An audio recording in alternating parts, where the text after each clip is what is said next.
Hey guys, tonight you find yourself standing at the edge of a medieval fishing village before sunrise with sea mist settling over your shoulders and mud around your boots. A narrow lane slopes toward grey water where low waves breathe against shingle, and beyond the cottages you hear timber boats shifting with the tide.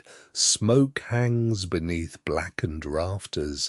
Damp straw gives off its sour, earthy smell. Somewhere uphill, a chapel bell sounds through the fog while a tethered horse exhales white clouds into the winter air. Torchlight trembles beside an oak doorway, touching iron keys, stacked baskets, and a wall slick with salt. Medieval travel brochures really oversold this experience. The village looks picturesque from a comfortable distance, but between the cold, smoke-wet wool and complete absence of central heating, you probably would not last a week out here. So, before you get comfortable, take a moment to like the video and subscribe, but only if you genuinely enjoy what I do here. And tell me in the comments where you are listening from and what time it is where you are. Now dim the lights, maybe turn on a fan for that soft background hum, and let's ease into tonight's journey together. You stand still for a moment, letting the village wake around you. The sea is not blue. At this hour it is the colour of beaten lead streaked faintly with silver where dawn begins pressing against the eastern clouds. The beach below is narrow, crowded with overturned baskets, nets, poles, rope, and clinker-built boats pulled above the tide. Their overlapping planks are dark with pitch, their sides scarred by years of stone salt and hurried landings. A dog appears from beneath a cart and decides without consulting you that you are now its responsibility. It follows at your heel as you descend toward the cottages. Most houses are small, built from whatever the coast and nearby countryside provide, rough timber wattle and daub fieldstone turf, and thick thatch pressed low against the wind. The doors are short enough that you instinctively duck. Windows are narrow openings, sometimes shuttered, sometimes covered with thin horn or oiled cloth. Glass is a luxury that would look almost suspicious here. From one doorway comes the scrape of a wooden spoon against an iron pot. Inside, a woman bends over a hearth where yesterday's embers have been coaxed back to life beneath peat and driftwood. The fire is modest, more smoke than flame, but it warms oat pottage and sends a faint glow across rushes scattered on the packed earth floor.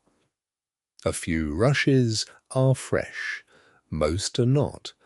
Medieval housekeeping, you discover, is sometimes the art of placing something cleaner over something you would rather not discuss.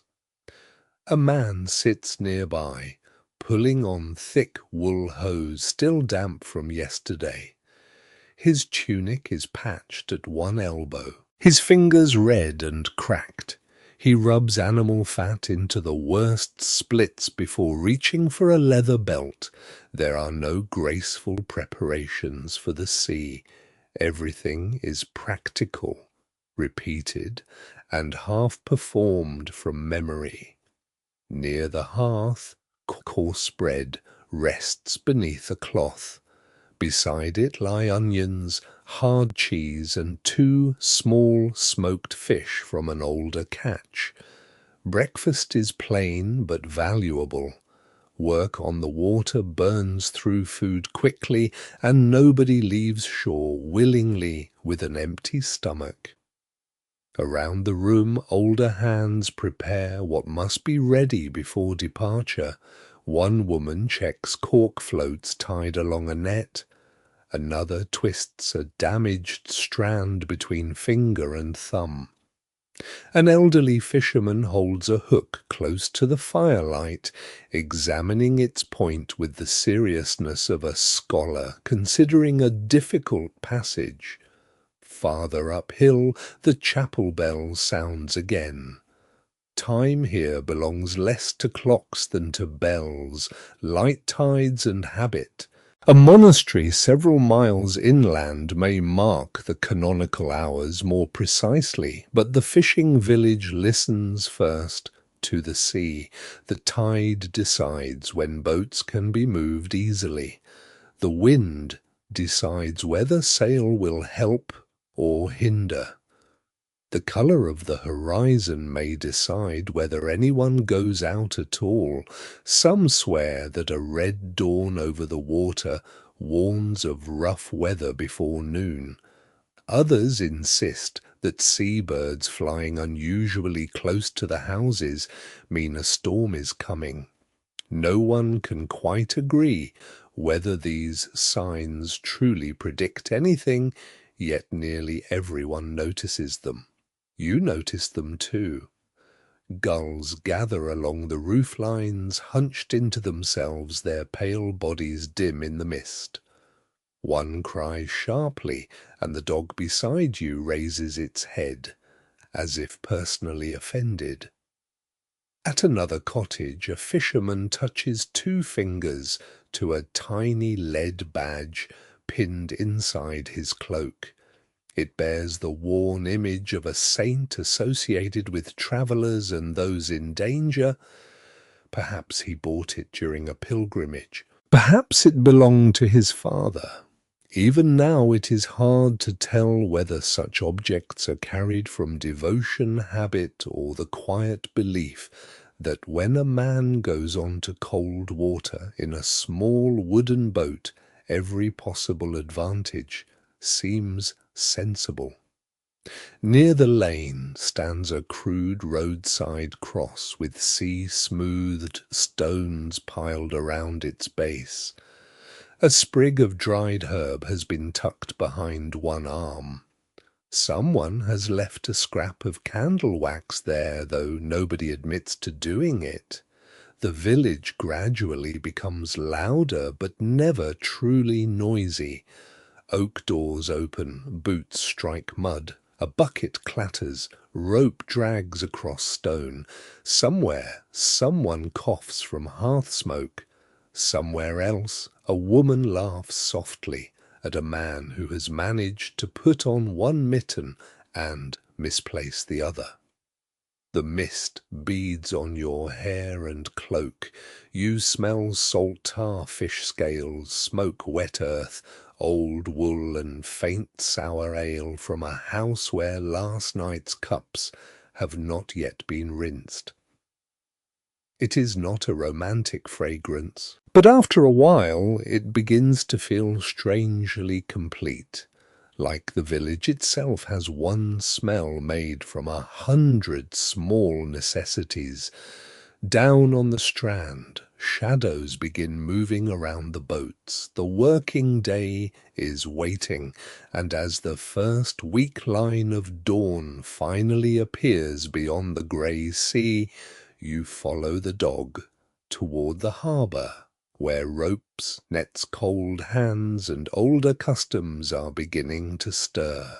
The harbour can wait a little longer.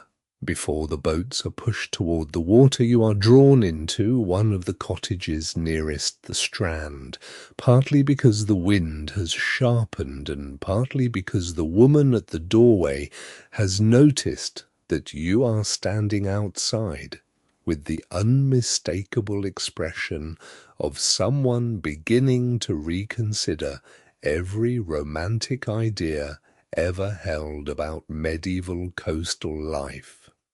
You duck beneath the lintel. The dog follows without invitation. Inside the room is warmer than the lane, though only just. Heat gathers close to the central hearth and fades quickly towards the walls. Smoke rises toward a hole in the roof, but much of it seems in no hurry to leave.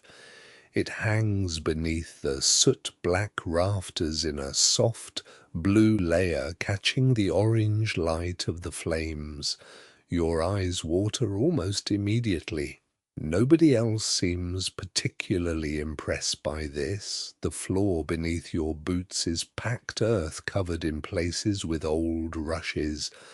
They soften footsteps and absorb spilled water mud, scraps of food and whatever else enters with a household that works beside the sea.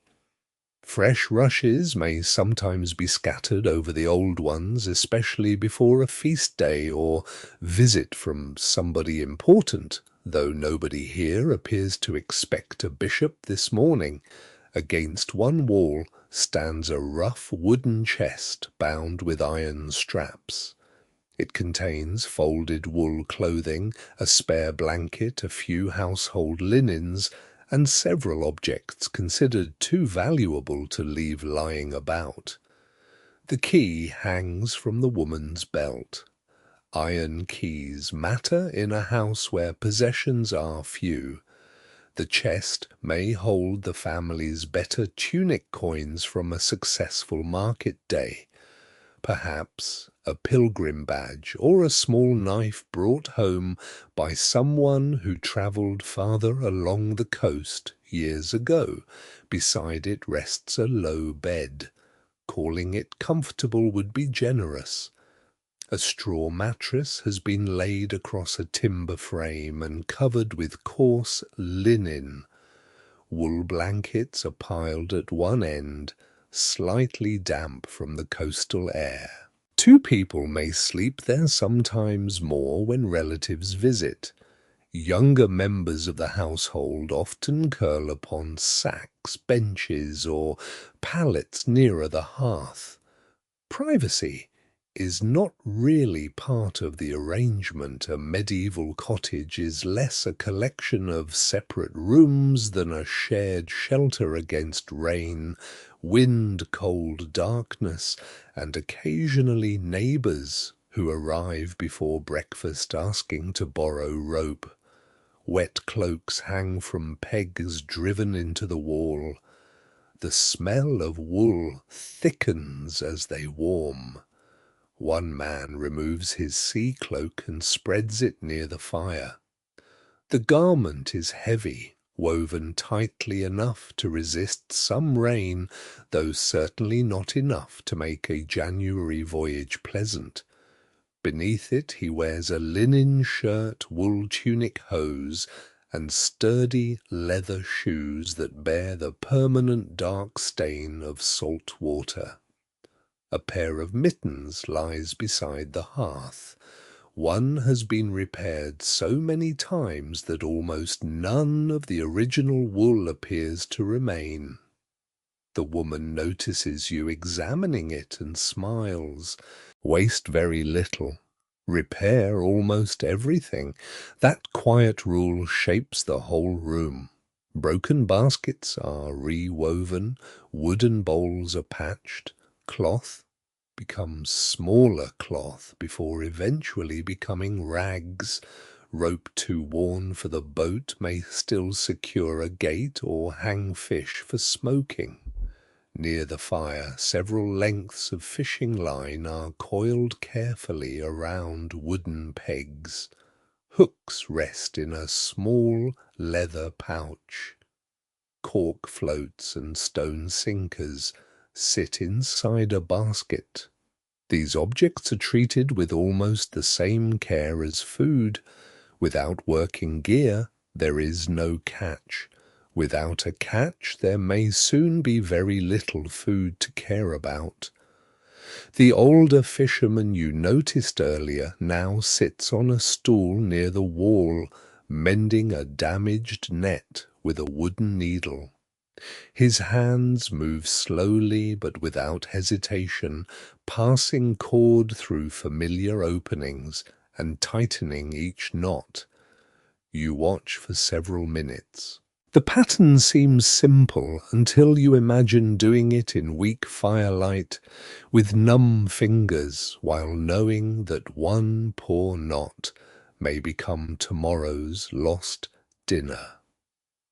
Some nets are made from hemp or flax fibre, and they require constant attention. Saltwater strained stones and fish all wear them down. They are washed, dried, repaired, and sometimes treated in ways intended to preserve the fibres. A bundle of rope hangs from a roof beam beyond the worst of the smoke.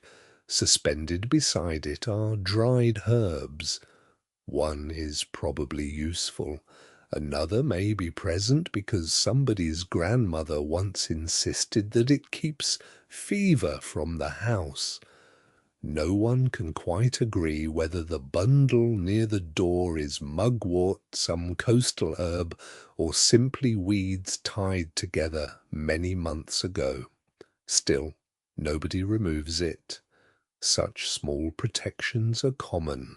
A sprig above a doorway might guard against bad luck. A scrap of blessed wax from a church candle might be kept against storms. Some households preserve bits of herbs blessed on holy days and burn them during frightening weather. Faith and folk habit live comfortably side by side here, even when priests might prefer clearer boundaries. Near the hearth hangs a small wooden cross, darkened by years of smoke. Below it stands a shallow bowl containing salt. Salt is precious for more than flavor. It helps preserve fish, meat, and other foods through seasons when fresh supplies become unreliable. In a fishing household, it may determine how much of a large catch can be saved instead of eaten or sold immediately. On a shelf above the cooking area sit onions, dried peas, a small sack of oats, and a coarse loaf. A blackened pot rests over the fire. Inside, yesterday's pottage has been revived with water and a little fish broth. It is thick, plain, and filling, which is exactly what anyone leaving for the sea wants. The woman offers you a wooden bowl. You accept. The pottage tastes of oats, onion, smoke, and salt. It is not memorable cuisine. That is probably the point. Food here is expected to keep the body working rather than inspire poetry. A chunk of coarse bread follows. It is dense enough that if necessary it might also serve as a minor building material. You soften it in the broth. Nearby strips of smoked fish hang beneath a beam. Their scent mixes with peat smoke and damp clothes. A few dried fish are wrapped in cloth against rats, though the household cat has apparently been assigned part of this responsibility. The cat is asleep. Medieval security is experiencing a temporary lapse. The dog settles beside your feet instead. Outside, the bell sounds again. This time the people inside begin moving with greater purpose. Bowls are emptied, belts are tightened, nets are gathered. The repaired mitten finally finds its owner. The older man pauses at the door and rubs his stiff fingers with a mixture of fat and crushed herbs. Whether it truly eases his aching joints is difficult to know. Some swear that such remedies work remarkably well. Others probably continue using them because there are few alternatives when cold hands must pull wet rope for hours. You rise and return your bowl. For a moment you glance back at the low bed, the iron-bound chest, the herbs, the smoky rafters, and the wet wool steaming beside the hearth. The cottage is cramped. It is smoky. It is damp. Yet everything inside has been arranged around survival with an economy that feels almost elegant. Warmth stays near the fire, food stays near the wall, tools stay dry whenever possible. Nothing useful is wasted. And when the oak door opens again, admitting a blade of cold grey morning, you step back into the lane with the others. The dog comes too, naturally. The lane carries you downward with the others until the cottage is thin and the ground becomes a mixture of packed sand, broken shells, shingle, and mud. The dog trots ahead as though appointed harbour master sometime during the night. Now that dawn has begun to brighten the sky, the strand looks less mysterious and considerably more practical. Boats lie above the tide line in uneven rows, their dark hulls resting on wooden rollers or directly upon the stones. Some are small enough for 2 or 3 men. Others require a larger crew to drag them toward the water. None has the polished appearance of something made for display. Their planks are scarred, their gunwales worn smooth by hands, and patches of fresh pitch mark places where yesterday's leaks became today's work. Men and women move among them carrying baskets, coils of rope, bundles of sailcloth food wrapped in linen and clay jugs stoppered against spray. Nobody appears hurried, yet nobody wastes much time. That is the peculiar rhythm of the harbour before departure.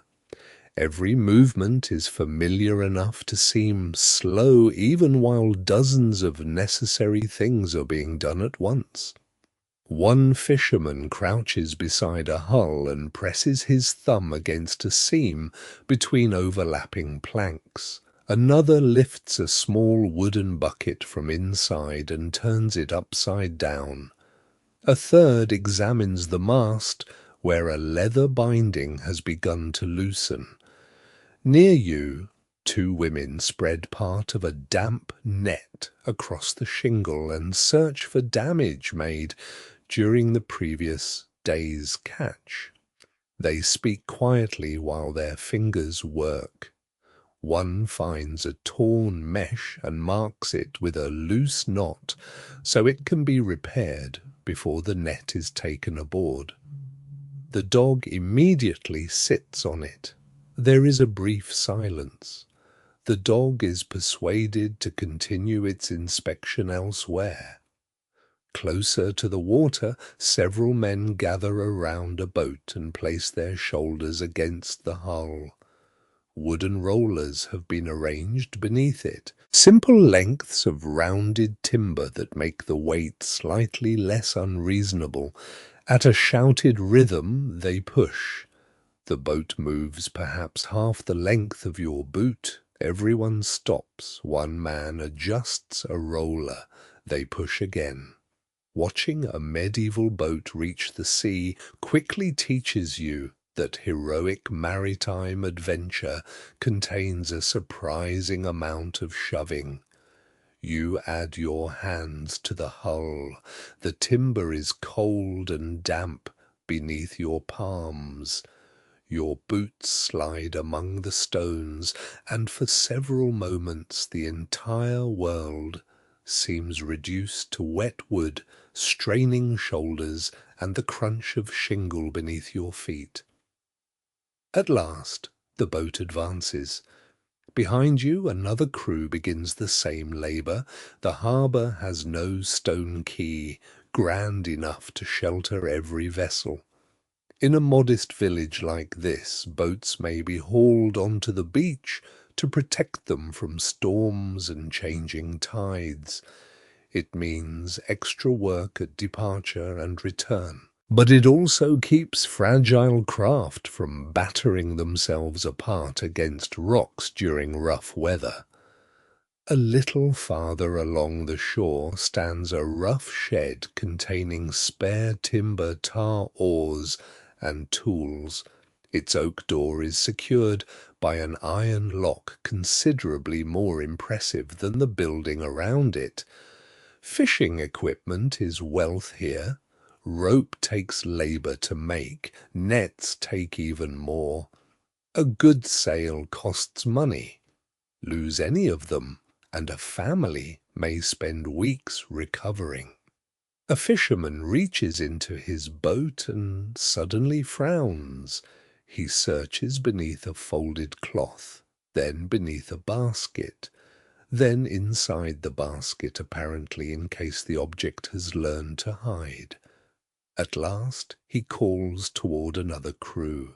Someone answers. A discussion follows. You understand only that a wooden bailer has vanished and that at least 3 people are confident a 4th borrowed it. No one can quite agree whether the bailer was ever returned.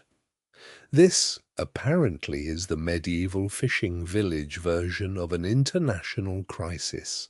Eventually, another bucket is produced and peace returns to the coast. The sky continues to lighten. Experienced eyes turn toward it repeatedly. The wind comes gently from inland, carrying smoke from the village out over the bay. A fisherman wets one finger and raises it while another studies the movement of gulls above the shallows. There are practical reasons for watching birds. Their position may reveal fish near the surface, changing weather or conditions farther offshore. But practical knowledge is not always easily separated from older belief. An elderly boatman tells a younger man not to count the gulls aloud before departure. Why this should matter is unclear. Some swear that counting certain birds invites bad luck. Others laugh at the idea while carefully avoiding doing it themselves. Those who tell the tale never fully agree whether such rules come from genuine superstition or from generations of fishermen discovering that the sea is frightening enough without deliberately tempting fortune. Nearby, one crew member refuses to step aboard with his left foot first. Another touches the little cross hanging beneath his tunic before lifting a basket into the boat. A third spits lightly over the side. The gestures are brief. Nobody makes a ceremony of them. That is perhaps what makes them feel most natural. The sea has always encouraged small bargains with the unseen. You walk toward the waterline. Cold foam slips between stones and retreats with a soft, rattling sound. Beyond the bay, the horizon has become a narrow strip of pale pewter. Farther offshore, you can just make out one early boat already moving beneath a small, square sail. Behind you, the village bell sounds once more. It carries across the strand, thin but clear. Several heads turn. Not because the bell commands departure exactly, but because bells are woven into the pattern of the morning. They mark prayer, labor, obligation, and the passing hours in a world where very few people own anything resembling a clock. The fishermen know their time differently anyway. They know how high the tide has climbed upon a particular stone. They know where the moon stood the previous night. They know when a certain patch of sand disappears beneath the rising water. Knowledge like this is rarely written down. It passes from one pair of weathered hands to another. Near the largest boat, a boy old enough to work, but not yet trusted offshore, carries wrapped bread to the crew before returning toward the houses. An older woman follows with a jug of weak ale. Drinking water taken aboard may not always remain pleasant for long, while ale provides a familiar alternative. The men take the provisions and secure them carefully. Nobody expects a feast. Bread perhaps, cheese perhaps, onion, perhaps something left from yesterday. Enough to keep strength in cold bodies while the boat rises and falls beneath them. One fisherman examines the tide and shakes his head. Another disagrees. They stand together staring at precisely the same sea and apparently receive entirely different information from it. After a moment, the older man wins. Age has certain privileges. One of them is being considered correct about weather until the weather proves otherwise. The first boats are ready now, their crews gather near the bows, ropes are lifted from the stones, baskets are settled, cloaks are tightened against the cold. The last pieces of equipment arrive from the cottages. The dog stops beside you and watches. For the first time since meeting it, the animal seems reluctant to follow. Perhaps it understands the boundary between land and sea better than you do. A boat begins sliding towards the water, then another.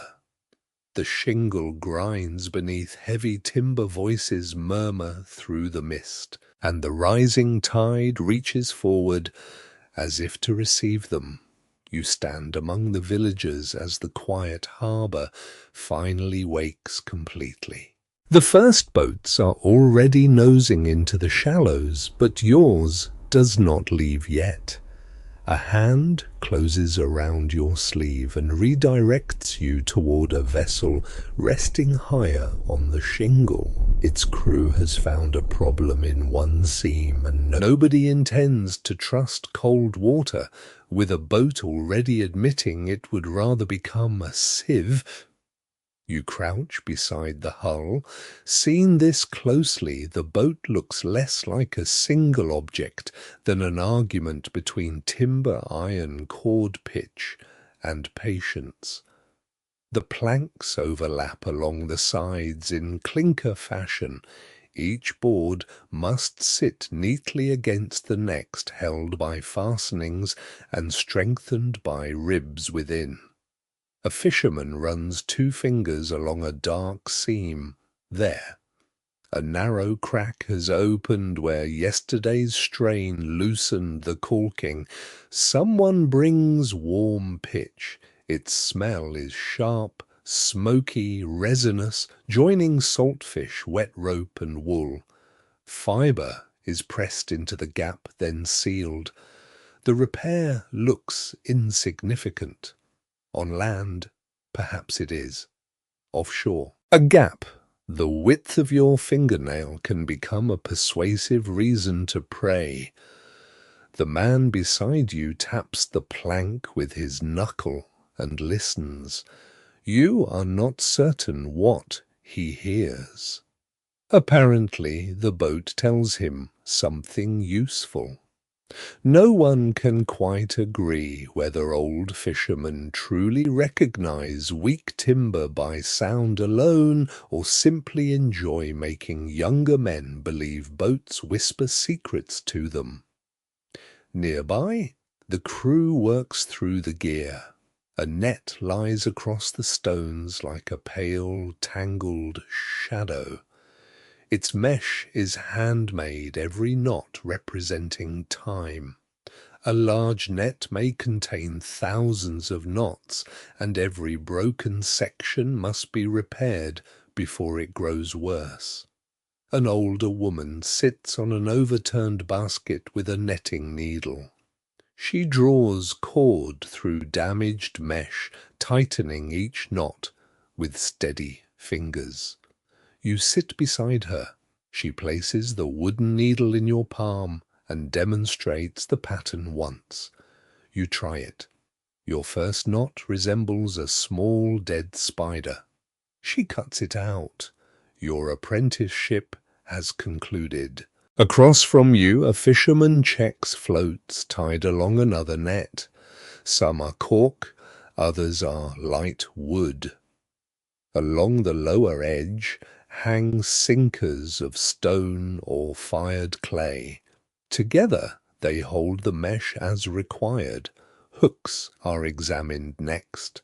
They lie inside a leather pouch, iron points darkened with use.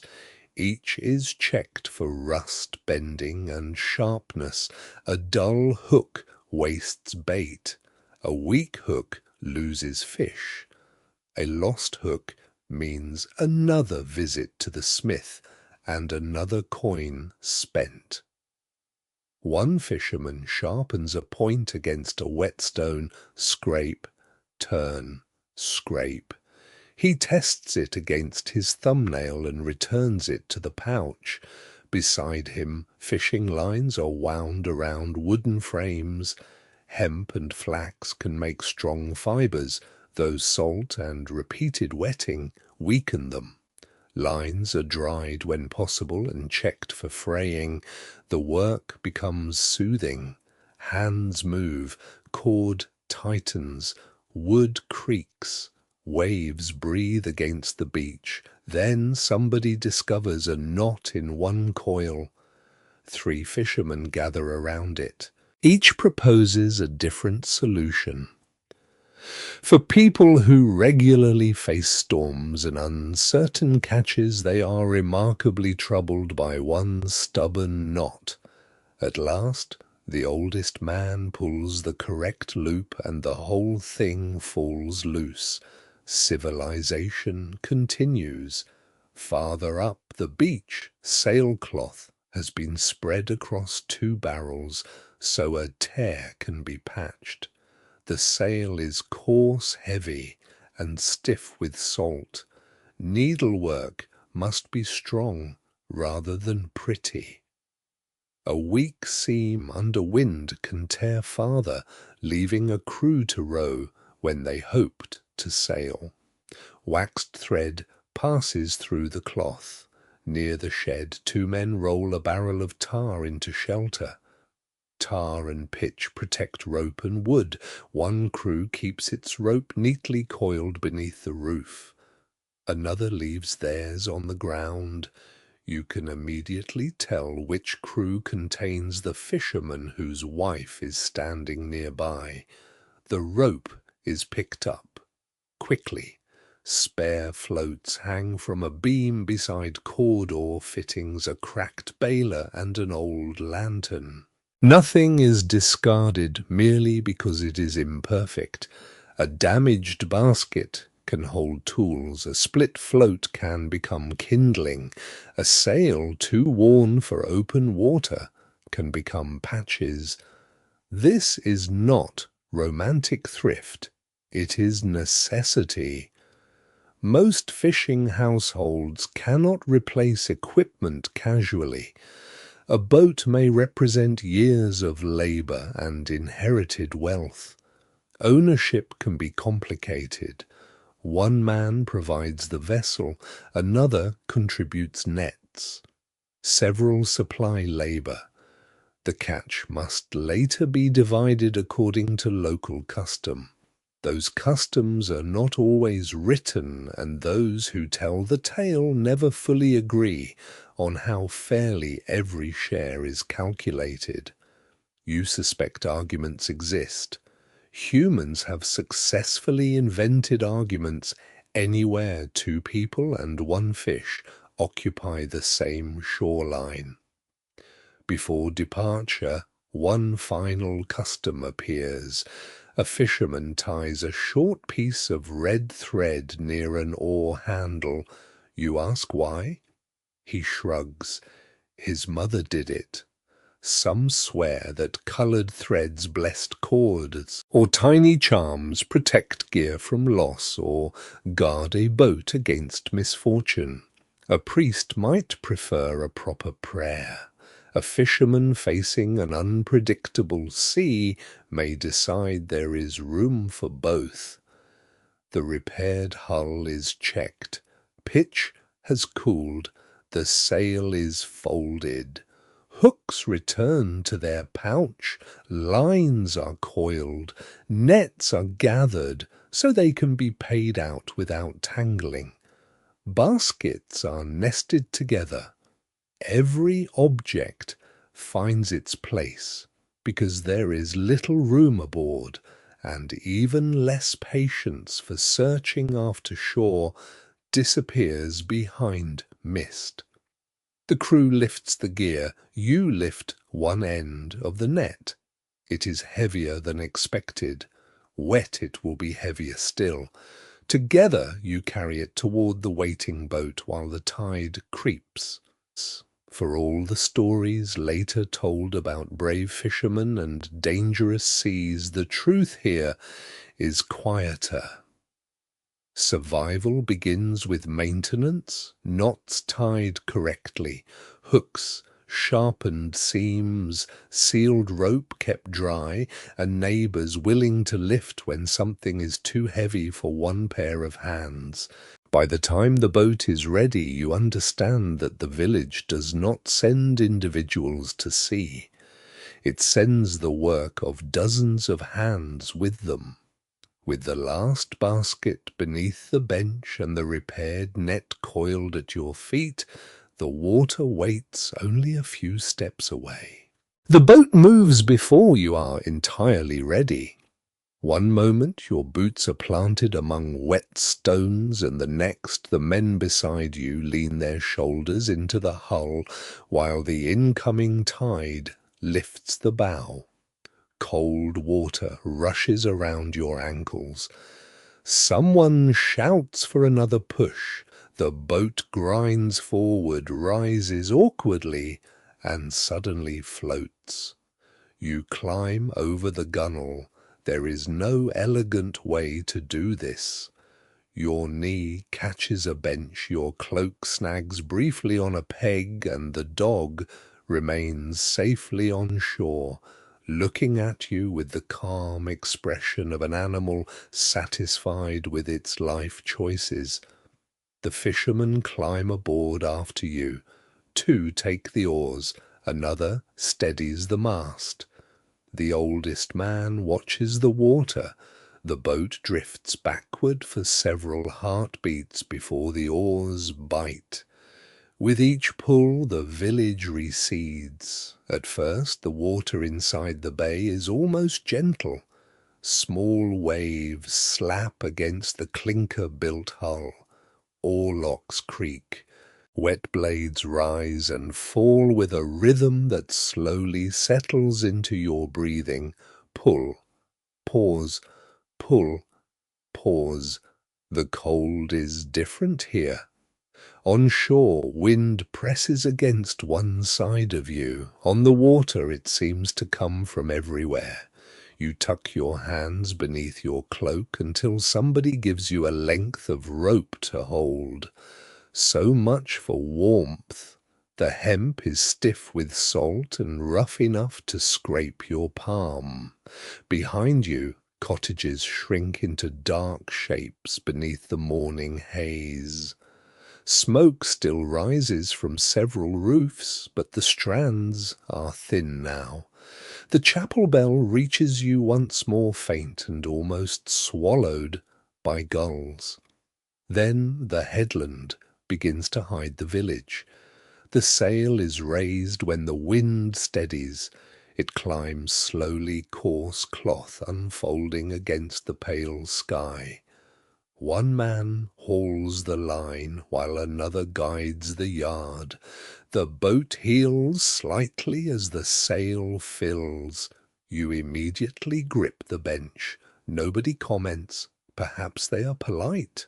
Perhaps they have seen this expression on every land dweller who ever discovered that a wooden boat is less interested in remaining level than a cottage floor. The oars are shipped once the sail takes enough of the work. Now the noises change. Canvas strains, rope hums softly. Water runs along the planks, the mast creaks each time the boat climbs a swell. Outside the shelter of the bay, the sea darkens, waves lengthen rather than breaking sharply, lifting the boat and lowering it with slow persistence. Your stomach notices. You focus on the horizon. This helps for perhaps 3 minutes. A fisherman offers you a piece of coarse bread. You decline. He smiles with the kindness of a man who knows exactly why. Medieval medicine has several explanations for seasickness. Some healers might blame disturbed humours, others recommend herbs, vinegar, certain scents, or small charms. A sailor may simply advise staring at something distant and avoiding a heavy meal. No one can quite agree whether any of these remedies are especially useful once your stomach has decided the sea is your enemy. One crewman wears a small pouch beneath his tunic. Inside, he tells you, is dried fennel and a scrap of blessed cloth. Whether either prevents sickness is unclear. He has never been seasick. This is not convincing evidence because he has also spent most of his life aboard boats. The village disappears. That changes something. Without the cottages behind you, the sea feels larger. There are no road markers here, no milestones, no gate towers, no church spires close enough to guide you. Navigation depends on remembered coastline position of the sun, colour of water currents, winds, seabirds, familiar rocks, and knowledge passed between generations. Experienced fishermen recognize places that look identical to you. One points toward a faint dark shoulder of land several miles away. Another glances at the waves. They know where they are. You know only that land has become surprisingly small. A sounding line lies coiled near the bow. In unfamiliar or shallow waters, such a line can help estimate depth. A weight lowered to the bottom may even bring up sand mud or shell fragments giving clues about the seabed. Today, the crew does not need it yet. They follow familiar water. The oldest fisherman watches a flight of birds crossing low ahead. He changes course slightly. Nobody asks why. Perhaps the birds suggest fish. Perhaps they suggest weather. Perhaps he simply dislikes where the boat was heading. Those who tell the tale never fully agree how much medieval seafaring knowledge is practical observation and how much is tradition repeated until nobody remembers the original reason. You begin noticing the traditions. One man avoids speaking the name of a certain unlucky animal while offshore. Another dislikes whistling because some sailors believe it may call up troublesome wind. A third makes a small sign of the cross when the village finally disappears. The sea encourages contradictions. Men trust skill and superstition at the same time. They repair every rope carefully, then carry charms. They study clouds, then pray to saints. They know currents intimately, yet still fear what cannot be predicted. Farther out, a small carved token is tied beneath the gunwale. It may represent St. Nicholas, widely invoked by travellers and sailors. Salt has worn its features almost smooth. The fisherman nearest you touches it as the boat rises sharply over a larger swell, not dramatically, just once. The gesture lasts less than a heartbeat. Cold spray strikes your face. You taste salt. The crew adjusts the sail. One man loosens a line while another pulls. The cloth shifts, catches the wind differently, and the boat steadies. Every movement seems practiced. You realize how little wasted motion exists aboard. Space is too small, mistakes are too inconvenient. Cold makes everything slower. The men keep their bodies low when moving. They step over gear rather than upon it. Nets remain bundled until needed. Hooks stay wrapped. Food stays beneath a bench where spray cannot easily reach it. You learn quickly to keep your feet away from coils of rope. A loop around the ankle would be amusing only until something heavy pulls it. The coastline is now a low grey strip. Ahead lies open water under a sky that has brightened without becoming warm. The fishermen begin studying the sea more intently. They watch ripples, birds, colour, current.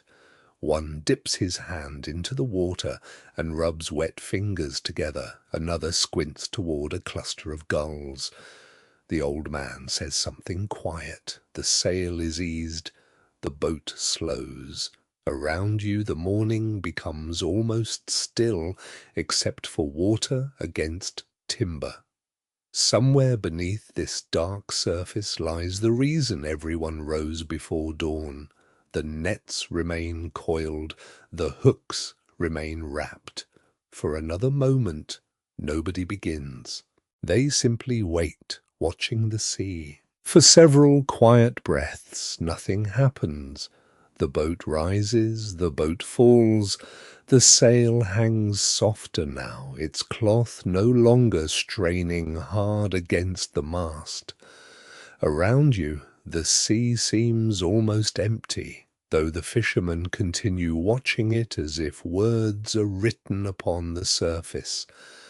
Then the oldest man nods. The waiting ends. The bundled net is dragged forward.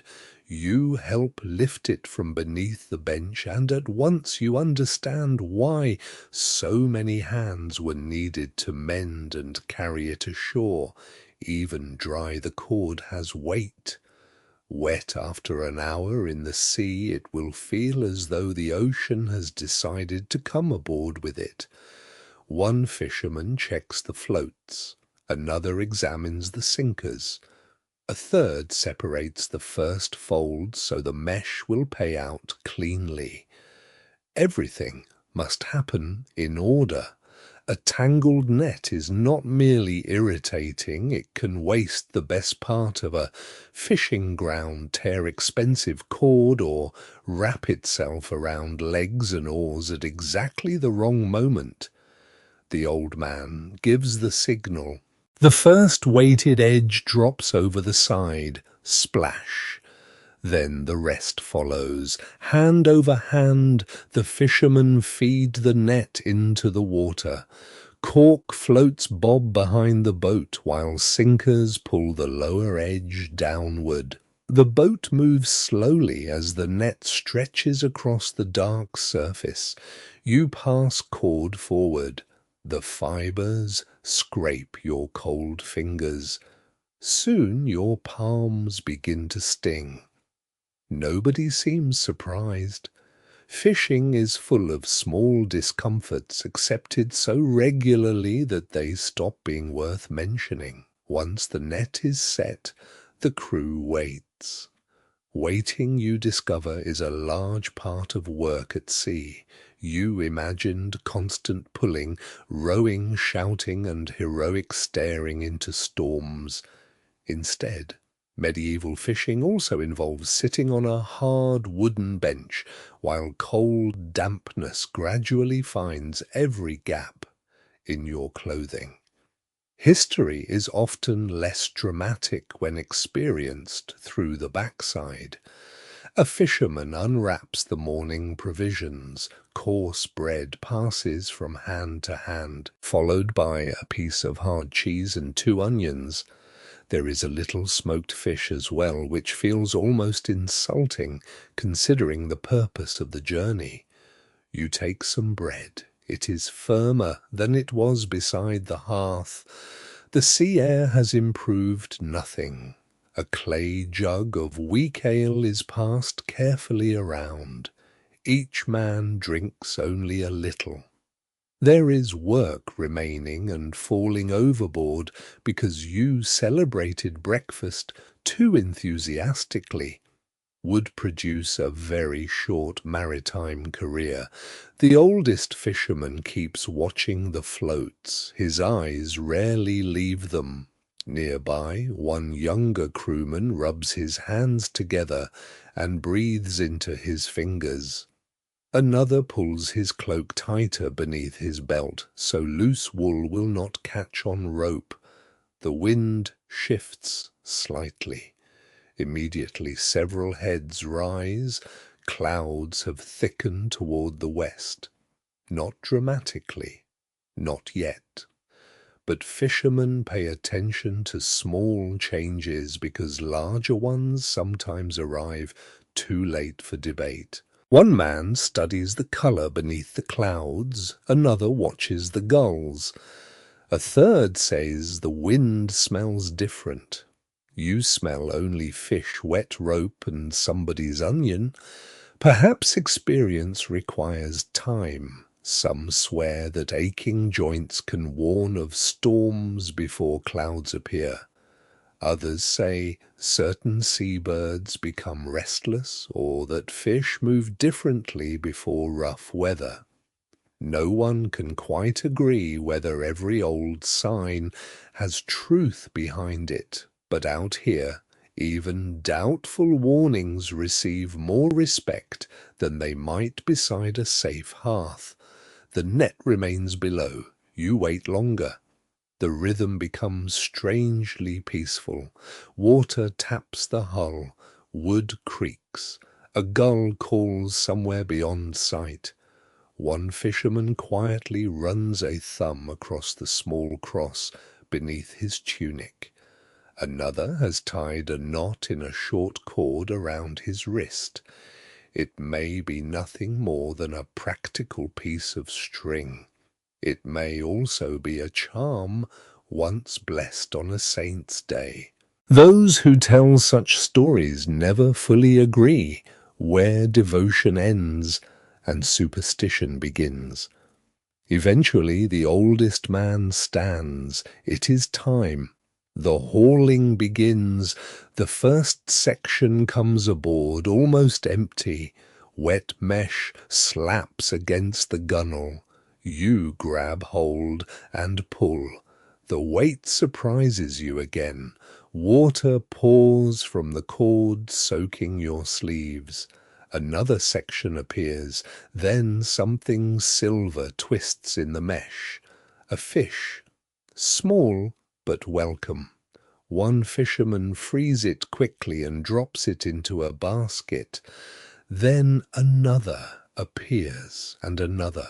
The crew's movements sharpen. There is no cheering. A catch is work before it becomes food. Fish must be removed without destroying the net. Tangled mesh must be loosened. Damaged cord must be noticed. Anything too small may be discarded depending on custom need and the type of fishing being done. Soon the basket contains several glistening bodies, their scales pale beneath the grey light. You keep pulling. Your shoulders begin to ache. Cold water runs from your cuffs toward your elbows. The fishermen work in a practiced line, haul, gather, free, sort, coil. Haul, gather, free, sort, coil. The repeated rhythm becomes almost hypnotic. One fish slips from a man's hand and lands beneath the bench. Everyone freezes. It flaps furiously. You reach for it. It moves. You reach again. It moves again. For several dignified moments, 5 experienced adults are defeated by one fish on a wooden floor. At last, the youngest fisherman catches it and drops it into the basket. No one discusses the incident. The net continues upward. Not every section carries fish. Some bring weeds. One contains a crab that seems personally furious about recent events. Another carries a torn patch where something larger may have pushed through. The older fisherman examines the damage with a frown. That repair will wait for shore. By the time the final floats come aboard, the catch is respectable, but not extraordinary. That matters. Most days are probably like this, not disaster, not abundance, enough. Enough to divide, enough to sell some, enough to preserve some, enough perhaps to keep several households fed until the next voyage. The men study the baskets. One fisherman suggests setting the net again. Another looks toward the western sky. The clouds have moved closer. The old man makes the decision. One more short set, no farther offshore, no unnecessary risk. Skill here includes knowing when not to be brave. The net goes over again. As you help feed the repaired coils back toward the water, you realize that the village survives not through grand adventures, but through hundreds of judgments like this one.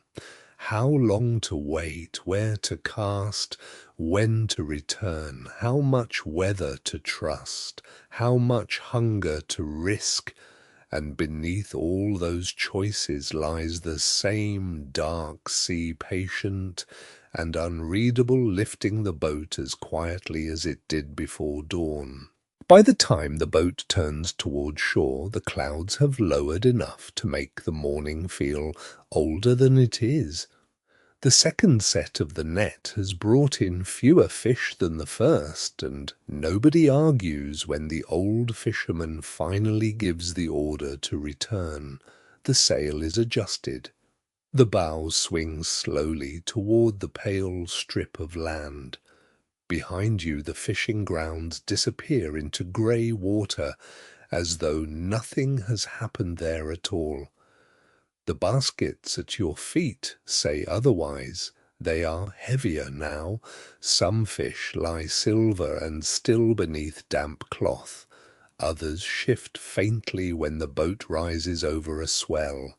Water gathers in the bottom of the hull, and one crewman uses the disputed bailer from earlier to throw it back over the side. Apparently, the great morning crisis has ended with the object exactly where everyone expected it to be. No apologies are issued. The closer you come to land, the more familiar shapes return. First, the headland, then the chapel roof, then smoke above the cottages. Finally, the narrow strand appears, already dotted with people waiting for the boats. The dog sees you before you see the dog. It races along the beach barking with unnecessary enthusiasm, apparently convinced that your return from several hours at sea deserves the same celebration normally reserved for saints and kings. Men on shore wade into the shallows. A rope is thrown. Hands catch it. The boat grounds gently against stones, then more firmly as the next wave pushes from behind. You climb out. This is not more graceful than boarding was. Cold water fills one shoe before you reach the shingle. Nobody notices because everyone is suddenly busy. The catch must come ashore. Baskets are lifted over the gunwale and passed from hand to hand. Nets follow. Oars are carried above the tide line. The sail is lowered and bundled before a stronger gust can make it troublesome. Several women move directly toward the fish. There is no long pause to admire the successful voyage.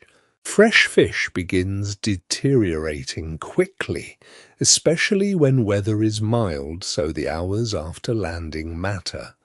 Some will be sold fresh, some eaten. Much may need preserving. A broad wooden table has been set near one cottage beneath a simple lean-to roof. Knives, bowls, coarse salt baskets, and wooden tubs wait there. The first fish are emptied out. Immediately the gulls descend. They have been waiting with the confidence of creatures who believe the fishing industry exists entirely for them. Children old enough to help carry small baskets run between adults. Dogs circle hopefully. Cats appear from places where you would have sworn no cat was hiding. One woman claps her hands sharply. The nearest gull retreats approximately 3 feet. Victory is temporary. You carry a basket towards a work table. It is heavier than you expected. Again. Medieval life contains many opportunities to discover that baskets are heavier than they look. The fish are sorted first. Size matters. Species matters. Condition matters. The finest may fetch a better price in the market or be promised to a lord's household monastery merchant or local buyer.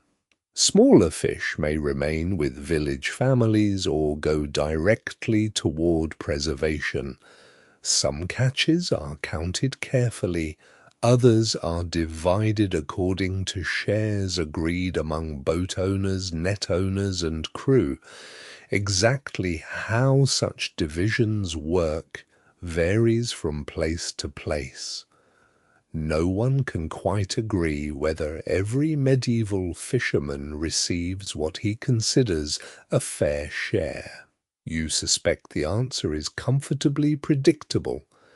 At the edge of the table a woman works with a short knife. Her movements are quick but not theatrical.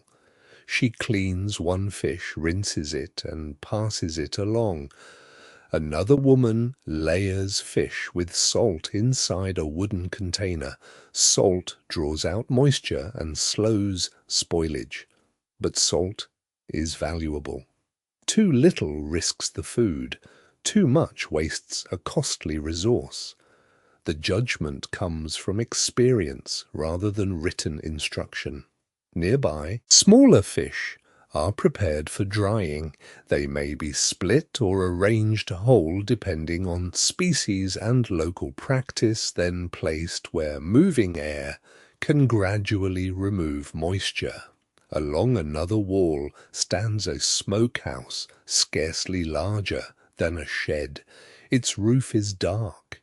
Inside, rows of fish hang above a low, smoky fire. The purpose is not to cook them quickly. It is to expose them slowly to smoke and warmth, so they keep longer and gain the deep scent that already clings to the timbers. You step near the doorway. The smoke catches in your throat. The woman beside you seems entirely untroubled. Her eyes have presumably accepted defeat many years ago. Fish preservation is one of the quiet technologies that makes coastal survival possible. A large catch is useful only if it can be eaten, sold, exchanged, or stored before it spoils. Salted fish may travel inland. Dried fish can survive journeys that fresh fish cannot. Smoked fish can help carry a household through periods when storms keep boats ashore. Nothing about the work looks dramatic. That is precisely why it matters. At another bench, damaged nets from the morning are spread out while they are still easy to inspect. The tear you noticed offshore is larger now. An elderly man pokes his finger through it. He looks at the younger fisherman. The younger fisherman looks at the sea. The sea accepts no responsibility. Repair will begin before evening. Near the boats, several crewmen roll the vessel higher on the beach using timber lengths beneath the hull. Everyone pushes. The dog barks encouragement while contributing no measurable force. Once the boat is secure above the tide, the men rinse some gear with fresh water where possible and hang rope or netting to dry. Constant damp is an enemy. So is neglect. Tools that survive one season may fail in the next if salt and wet are allowed to do their slow work. Back at the table, a small bowl of fish scraps has appeared. Some are destined for broth. Others may feed animals. Almost nothing useful is thrown away. Even fish bones may sometimes find secondary uses, though humble coastal households are more interested in nourishment than clever craft. One woman sets aside fish liver and other rich pieces. Such parts can be valued food rather than waste. A neighbor recommends rubbing fish oil into cracked skin. Another claims it helps stiff joints. Some swear that various oils, herbs, and warmed fats ease winter aches. Even now it is hard to tell whether the relief comes from the remedy itself from warmth or simply from having someone care enough to prepare it. Near the chapel path, a small basket is separated from the rest. A portion may be owed as tithe, rent, gift, customary due, or charitable share. Fishing villages do not exist outside the obligations of medieval society merely because the sea lies beside them. The Lord expects his rights. The Church expects its dues. Families expect their shares. Merchants expect bargains. Gulls expect everything else. The strand grows busier as another boat arrives, then another. Voices mingle with surf. Knives tap against boards. Wooden tubs scrape over stones. Smoke drifts from the curing shed. Salt crunches beneath hands. The smell is powerful now. Fresh fish tar, wet rope, smoke brine, wool mud, and seaweed. You help carry another basket toward the cottages. Your fingers are cold, your sleeve still damp from the net, and one shoe makes an unpleasant, squelching sound. Yet the mood on shore is lighter than it was before departure. The boats have returned. The catch is not enormous, it is enough. And in a medieval fishing village, enough can feel very close to good fortune. By mid-morning, the shoreline has changed character. The boats are no longer the center of attention. Their catches have been divided, the worst tiers in the nets have been marked, and the first urgency of landing has softened into the slower business of deciding where all that fish must go. You are handed a basket. Naturally, it is lined with damp cloth and filled with fish chosen for sale while they are still fresh enough to command a better price. A second basket contains smaller specimens destined for poorer households, while salted and smoked fish will travel farther in the days ahead. The path to the market begins beside the chapel. Mud grips your boots almost at once. Several villagers walk with you carrying baskets on shoulders suspended from poles or balanced against hips. A small cart creaks ahead beneath barrels and woven panniers. Its left wheel complains loudly at every rut, suggesting that either the axle needs grease or the cart has developed strong opinions about commerce. The dog follows. By now, nobody questions this. The village market is modest rather than grand. A few stalls stand near a widening of the road where fishermen, farmers, craftsmen, and passing traders can meet. On larger market days, merchants may arrive from settlements farther inland. Today, only a handful have come, but the place already feels lively after the quiet sea. A bell sounds from somewhere near the parish church.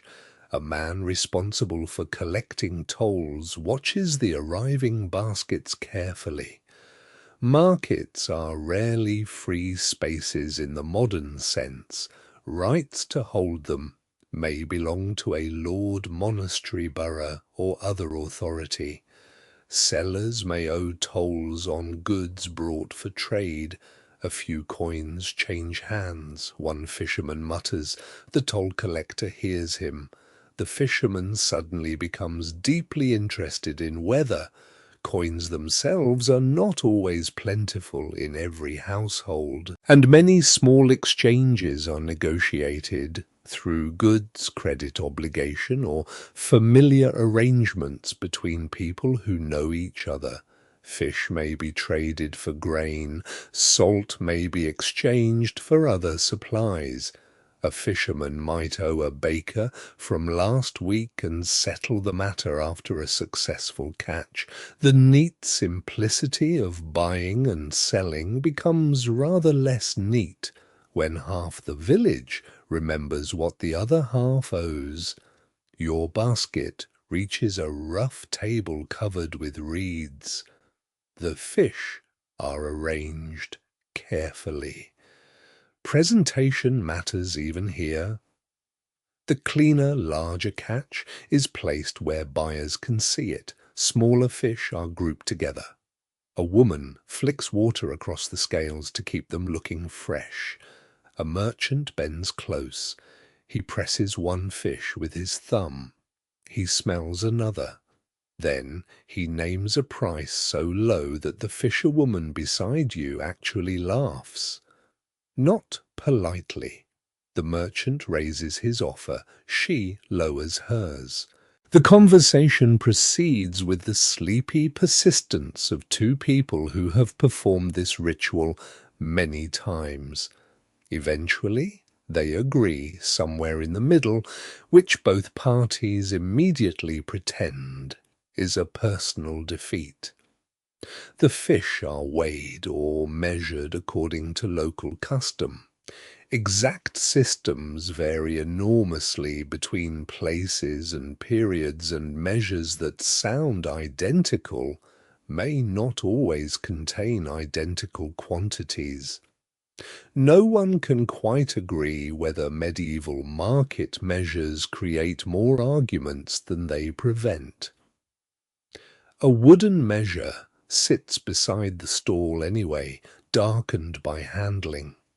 A clerk connected to the local authority occasionally scratches notes onto a wax tablet. He has ink stains on 2 fingers, though he seems more interested in observing who pays than in producing elegant records. Nearby, another buyer wears a simple dark robe beneath his cloak. He has come on behalf of a religious house inland. Fish matter greatly to monasteries and ordinary Christians because many days of the religious calendar restrict or discourage the eating of meat from warm-blooded animals. Practices vary, but fasting and abstinence create steady demand for fish. That gives coastal villages an advantage. A monk who would never voluntarily spend dawn hauling a net through winter water may still be very interested in what emerges from one. The buyer examines several salted fish. He asks how long they have cured. The seller answers. He asks whether the salt is fresh. The seller answers again, this time with less enthusiasm. The monk chooses a bundle. Some swear that clever traders occasionally pass older preserved fish as newer stock by washing or trimming them. Even now it is hard to tell how often such tricks truly succeed because medieval customers possess noses too. Around you the market gathers its own scents: bread, dung, smoke, fish, apples stored from an earlier season, leather, wet wool. Someone is selling onions from a sack. Another stall offers coarse pottery. A blacksmith has brought hooks, small knives, nails, and simple fittings useful to fishermen. One of the men from your boat pauses there. He examines 3 hooks. He asks the price. He puts them down. He walks away. He returns. He asks the price again, as though the hooks may have reconsidered. They have not. Eventually he buys 2. Farther along, a pilgrim passes wearing a lead badge on his cloak. The little emblem catches the weak daylight. Perhaps he is heading toward a shrine. Perhaps he is returning from one. Travelers like him help carry news between settlements. A fisherman asks about road conditions inland. The pilgrim reports heavy mud near a bridge and rumors of bandits farther north. Those who tell the tale never fully agree whether every roadside warning is true or whether travelers simply improve their stories as compensation for uncomfortable walking. The merchant who bought your fish now begins arranging transport. Fresh catch cannot wander inland for days. It must reach nearby customers quickly. Preserved fish can travel farther by cart, packhorse, riverboat, or coastal vessel. Salted herring, cod, and other preserved fish become valuable commodities in many parts of medieval Europe, linking small coastal communities to towns and religious houses far beyond sight of the sea. You watch a barrel being packed. Fish are layered tightly with salt. The lid is secured. A mark is scratched into the wood so the owner can identify it later.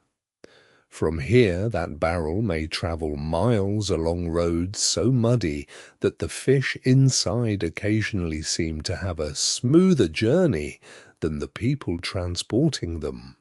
The broken cart wheel from the morning finally reaches the market.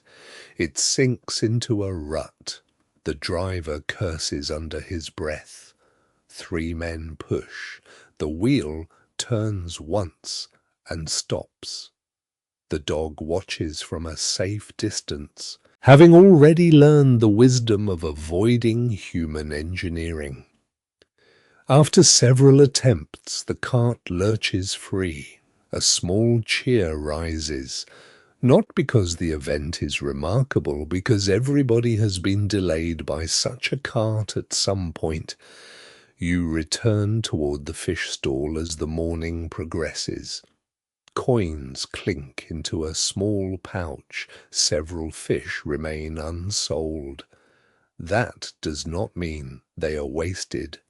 They can return home for smoking, salting supper, or exchange with neighbors. The market is not simply a place where wealth appears. It is where the uncertainty of the sea is turned little by little into bread, salt, cloth, iron, ale, rent, and tomorrow's supplies. When the basket is finally lighter, you lift it again and begin the muddy walk back toward the shore. Behind you, bargaining continues. Ahead, smoke rises above the village, and somewhere beyond the cottages, hidden by roofs and mist, the tide is already changing again. The walk back from the market feels shorter now that the basket is empty. Mud still clings to your boots. Medieval roads do not become kinder merely because you have sold some fish, but the weight on your arm has eased and the afternoon has softened into grey light.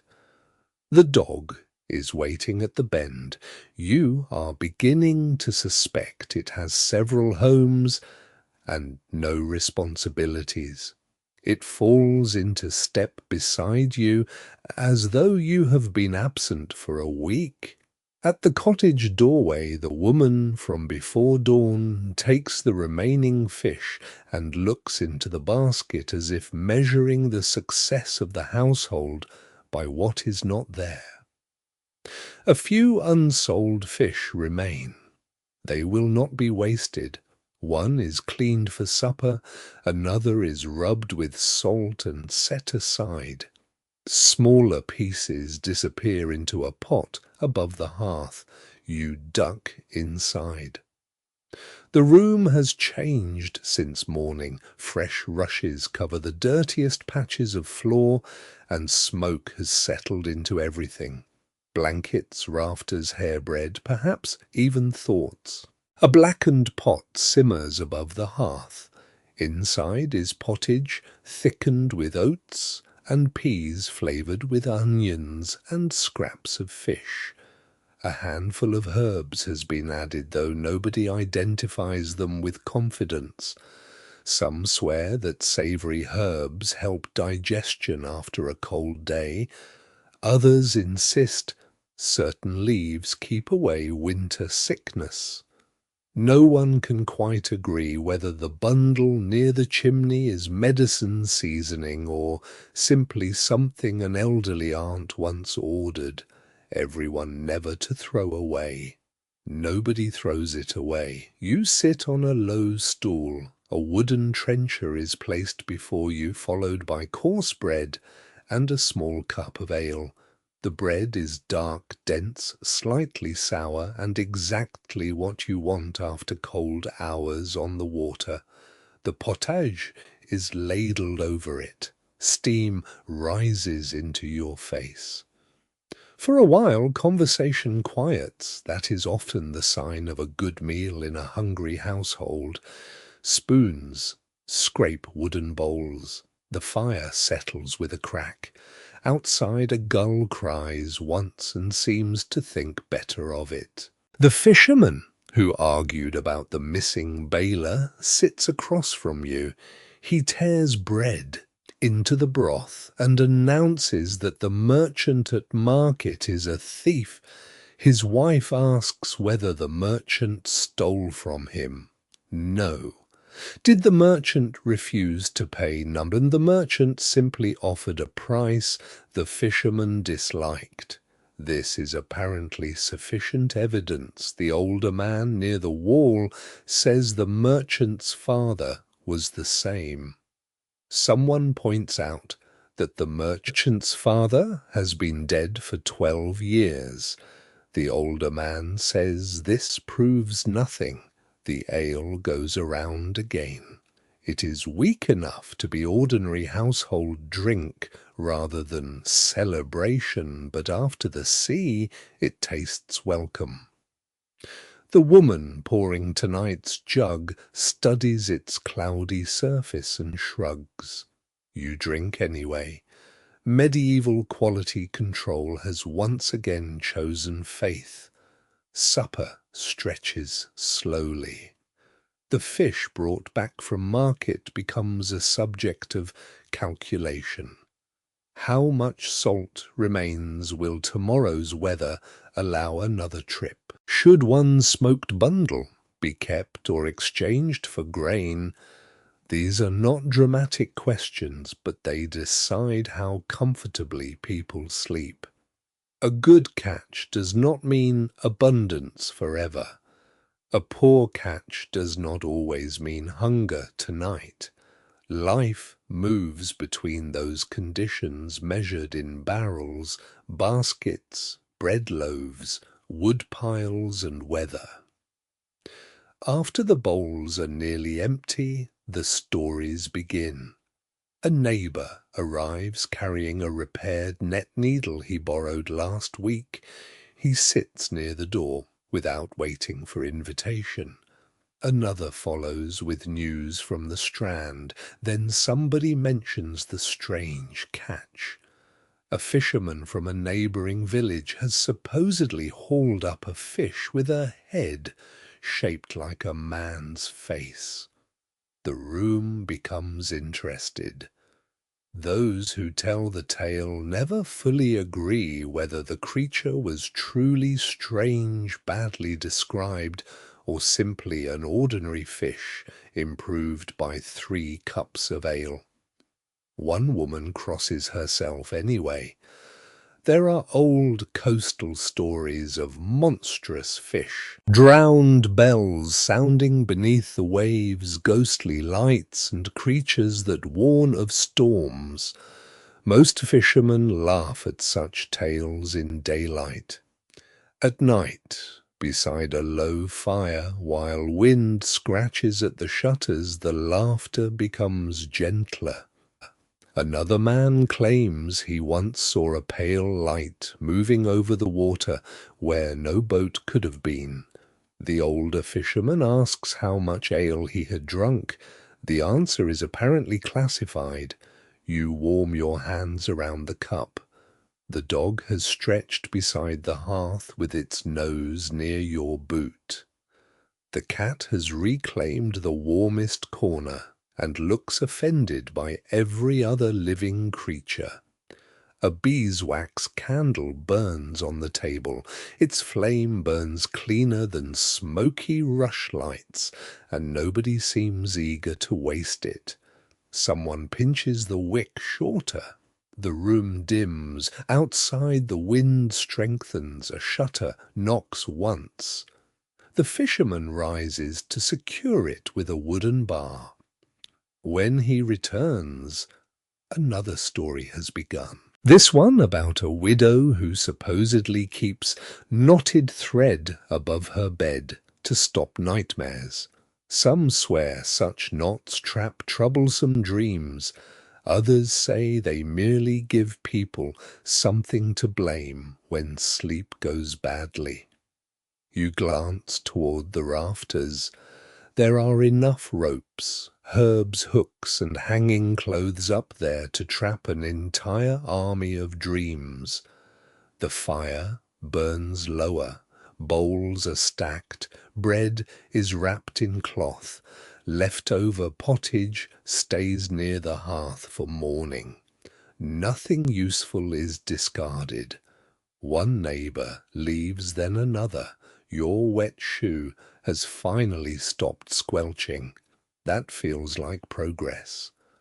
The half-burned candle throws a soft circle across the table, catching the iron key at the woman's belt and the repaired mitten drying beside the fire. Beyond the oak door, the village settles beneath soot-dark roofs. And for a few warm minutes beneath the rafters, you sit among people whose day has been measured not by grand events, but by windfish-bred gossip, and the comforting fact that everyone who left before dawn has come home again. The church bell wakes you before the fire has entirely died. It is not yet morning again. The village lies in that deep part of the night when even the sea seems quieter, but the bell reaches through timber walls with a measured, hollow sound. One stroke, then another. You open your eyes beneath a coarse wool blanket and listen. The dog curled somewhere near the door lifts its head and immediately decides that religious observance can proceed without him. The bell belongs to the small parish church uphill. Its sound marks more than prayer. In a village without clocks, bells divide the day into recognizable pieces. They call people toward worship, announce holy days, warn of danger, mark deaths, and sometimes remind workers that the hours have moved farther than tired bodies realize. By first light you follow the muddy path towards the church. The building is modest, its stone walls are damp near the ground, and the roof has been repaired with mismatched tiles and timber. Inside, rushes lie across part of the floor. A few beeswax candles burn near the altar, their warm light touching painted saints whose colours have faded beneath years of smoke. A small reliquary rests nearby. It supposedly contains a fragment connected to a local saint. No one can quite agree whether the object inside is truly what the priest says it is. Everyone behaves respectfully anyway. Medieval people can be both skeptical and devout with surprising ease. You stand with fishermen, wives, widows, labourers and children while the priest begins the service. Latin words drift through the cold church. Most people do not understand every phrase. They know the rhythm. They know when to stand. They know when to kneel. They know which saint is invoked when storms threaten, and which feast days mean work may pause. Religion here is not something separate from fishing life. It shapes the calendar beneath it. Certain days require fasting or abstaining from particular meat. Fish therefore becomes especially important not only to the village, but to markets farther inland. What begins in a net offshore may end on a monastery trencher many miles away, because a religious rule says meat should not be eaten that day. After the service, the priest speaks quietly with several fishermen near the doorway. A portion of the catch may be owed as tithe or customary payment. Exactly how such obligations are collected varies. Some dues are paid in fish, others in coin, others in labour or goods. Those who tell the tale never fully agree whether villagers resent the payments more when catches are poor or when catches are excellent, and everyone can see exactly how much is being surrendered. A basket from yesterday sits near the church wall. Several salted fish have been placed inside. Part may support the parish priest, part may be intended for the poor. A widow standing nearby receives one wrapped portion without ceremony. The exchange lasts only seconds. Charity in a small community often happens where everybody knows exactly who has suffered a bad season. But the church is not the only authority reaching into fishing life. Later in the morning you walk toward a manor building farther inland. It is not a great castle. There are no shining towers or heroic banners. Instead, it is a sturdy hall with an oak door, a fenced yard, and a steward who owns a face apparently designed for calculating dues. Several villagers wait outside. One owes payment connected to use of land near the shore. Another disputes a toll. A third has allowed livestock somewhere it should not have been. The fisherman beside you has come because part of his family's boat may be subject to an old customary obligation. He is not pleased. He is also extremely polite. Medieval hierarchy encourages both qualities at once. Inside, a clerk scratches notes with ink-darkened fingers. Names are read. Disputes are heard. A local manor court may deal with rents boundaries, debts, minor offences, inheritance questions, and customary rights. For fishermen, access to landing places, storage ground, timber, salt, or particular stretches of coast can become matters of serious importance. The sea itself may look free. The land beside it rarely is. One man complains that another has left nets drying across a path used by carts.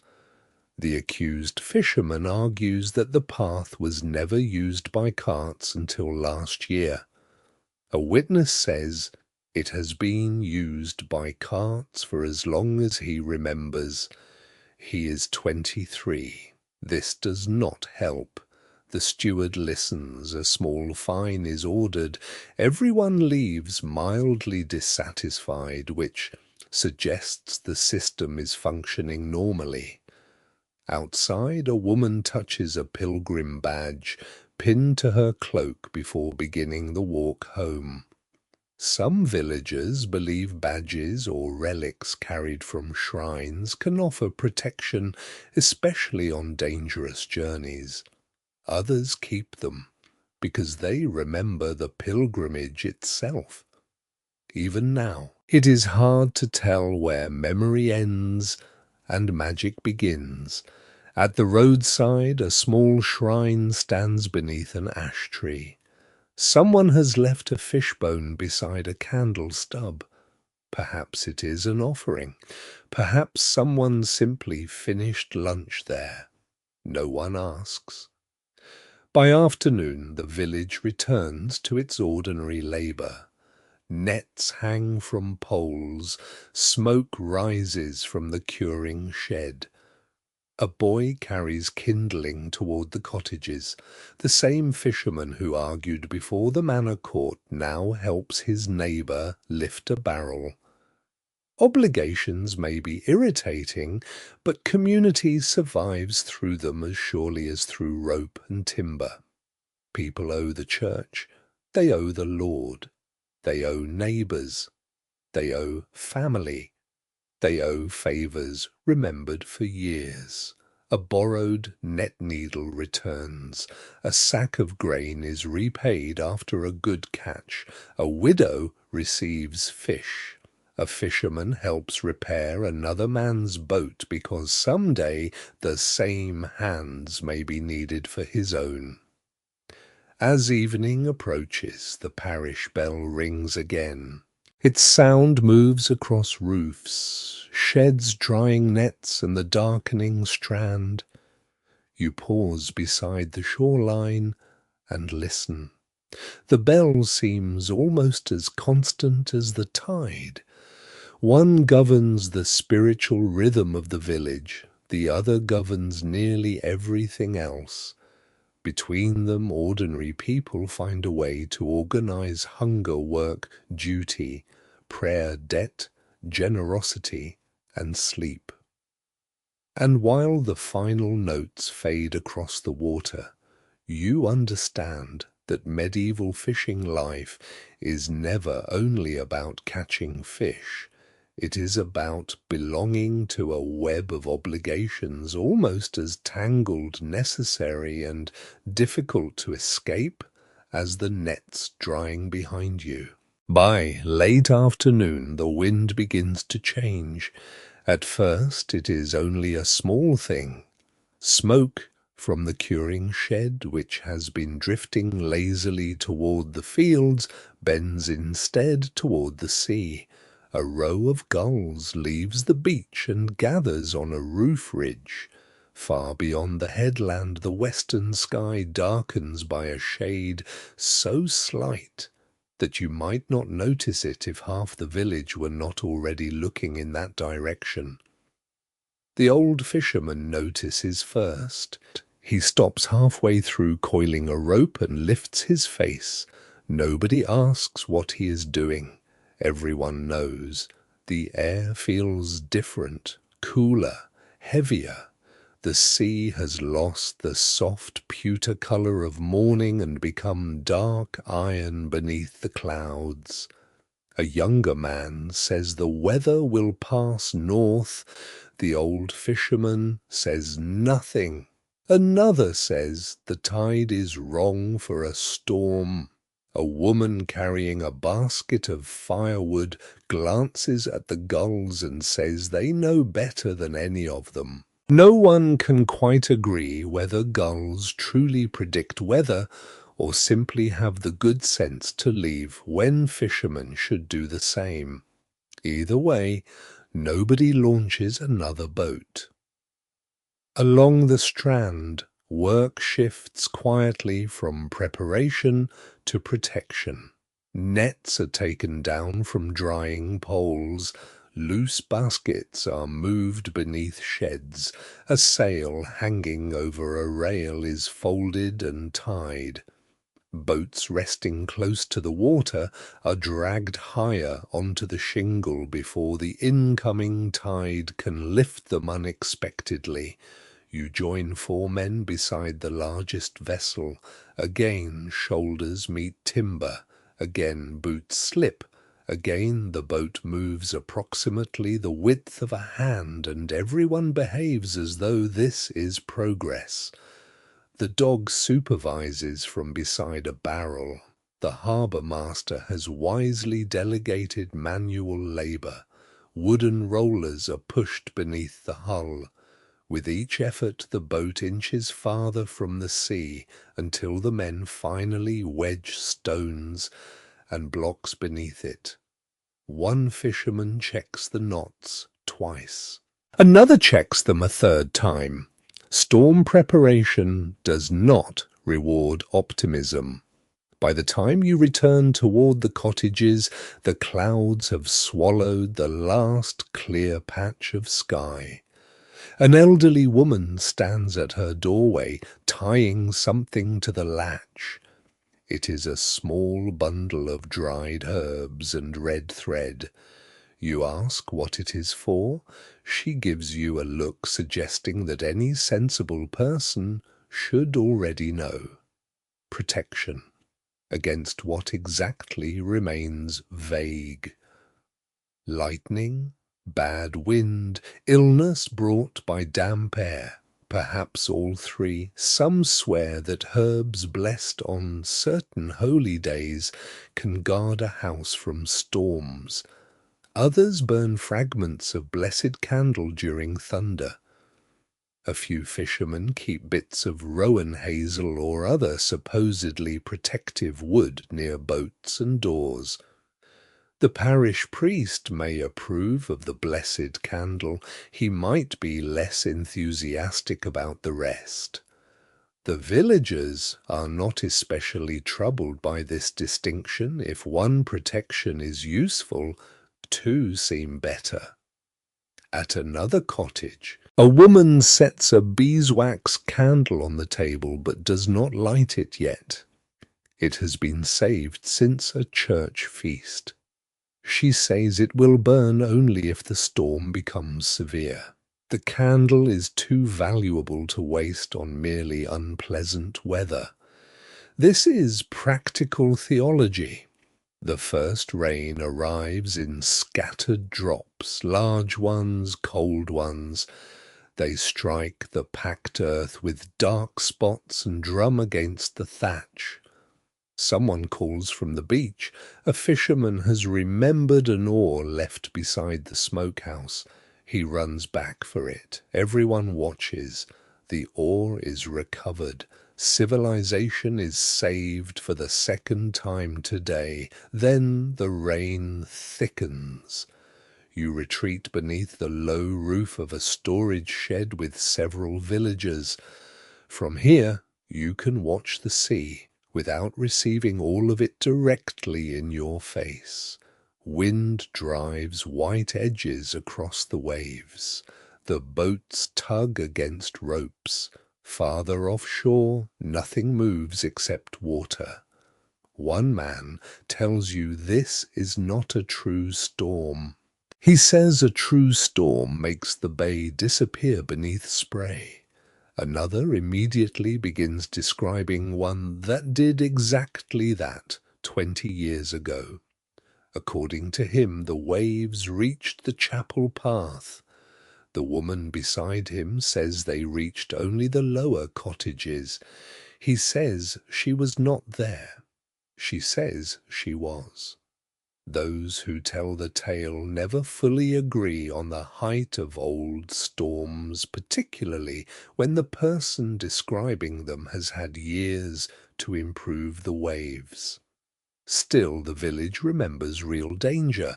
A bad storm can damage boats before anyone launches them. It can tear nets from storage poles. It can flood cottages near the shore.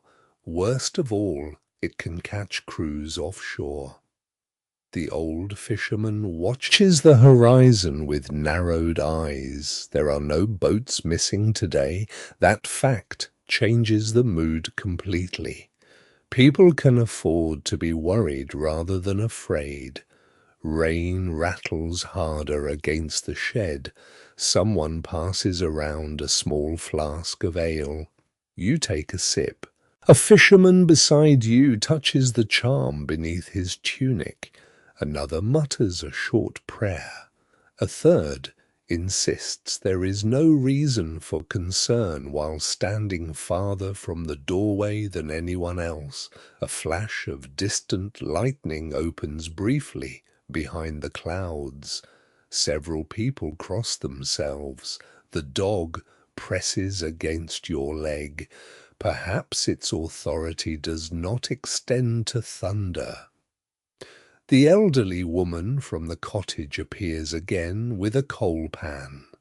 She drops a pinch of dried herb onto the ember. Smoke curls upward, bitter and fragrant. She says it keeps dangerous air away.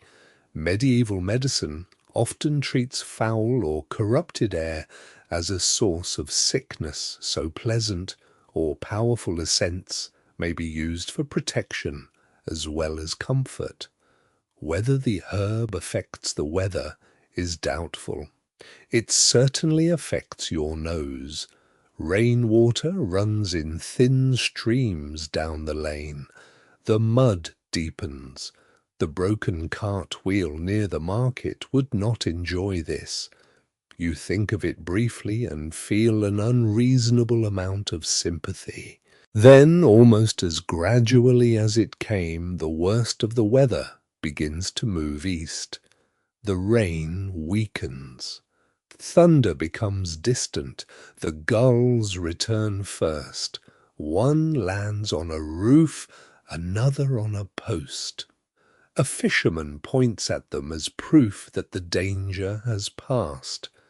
The younger man who predicted the storm would go north says nothing. Wisely. The sea remains rough, but the village loosens. Doors open. People emerge. Ropes are checked. Thatched roofs inspected. A few baskets have blown over. Nothing serious is lost. At the shrine near the ash tree, somebody places a fresh candle stub before nightfall. perhaps in thanks, perhaps out of habit.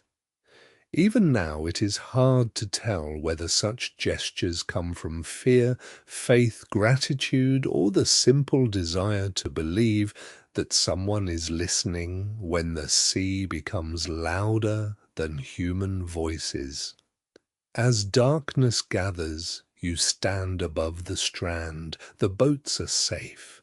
The clouds are moving away. Water drips from roofs and ropes far offshore. Lightning flashes once more without sound, and around you the village settles into the familiar truth that every fisherman knows the sea does not need to be angry to be dangerous, and when it does grow angry, wisdom often means staying exactly where you are.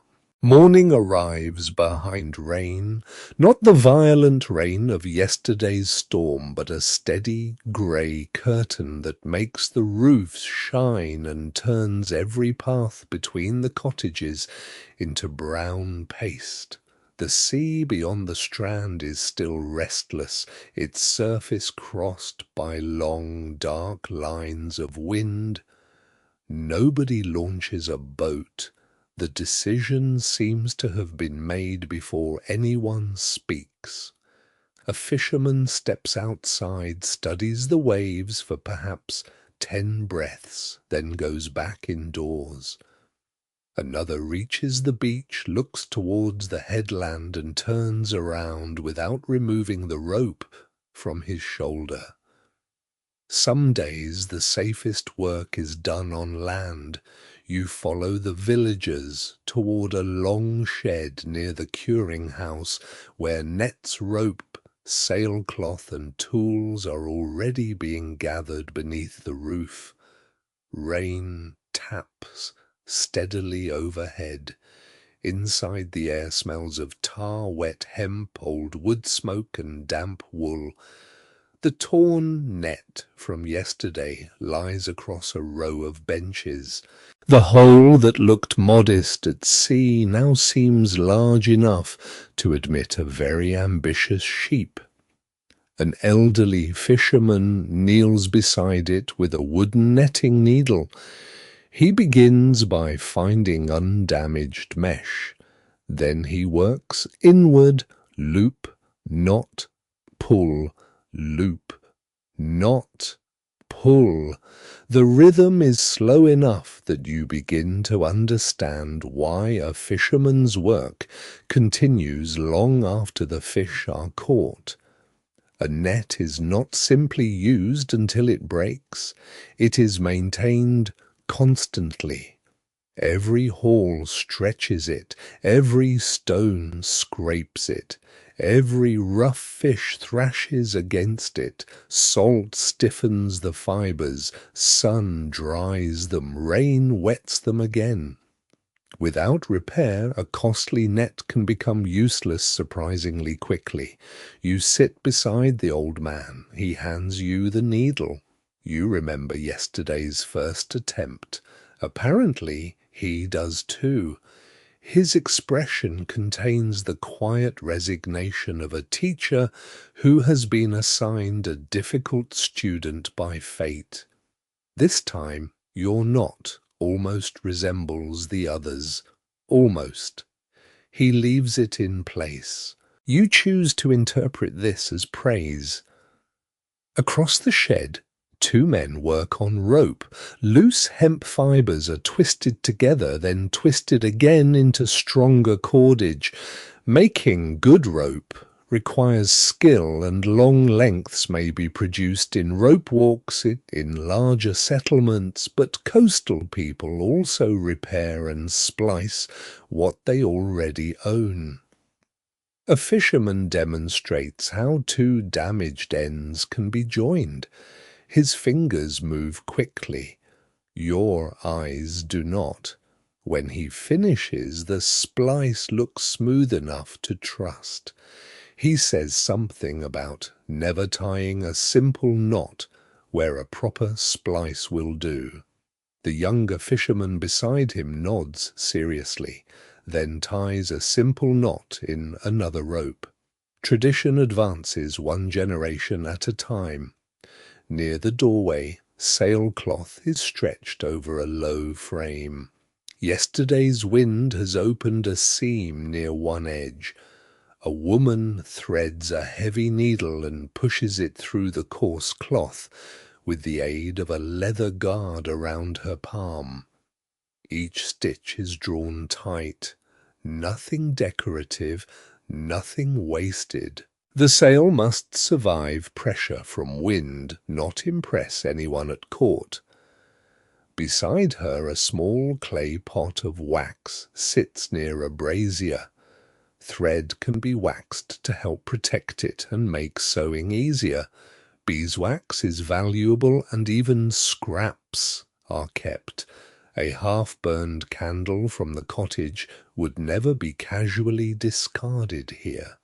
It may light a prayer seal thread, polish something small, or survive until a night when flame matters more than comfort. At the far end of the shed, 3 men examine an oar. A crack has opened near the blade. One thinks it can be bound and used another season. Another says it should become firewood immediately. The third says nothing because it belongs to him. No one can quite agree whether old tools are repaired because they are still trustworthy, or because nobody wants to pay for new ones. The oar receives a binding. Its retirement has been postponed. Outside the rain strengthens. Water runs from the thatch in silver threads. The dog lies under the driest part of the roof and watches everyone else work. It has mastered the essential medieval craft of appearing useful while remaining completely dry. Near midday, a pot of warm pottage arrives from one of the cottages. Bowls are passed around. There is barley onion, a little cabbage, and pieces of smoked fish. You eat beside the open doorway while looking toward the empty beach. On sailing days, the Strand would be crowded by now. Today it belongs to gulls. The quiet feels strange. Rain-bound days create a different rhythm.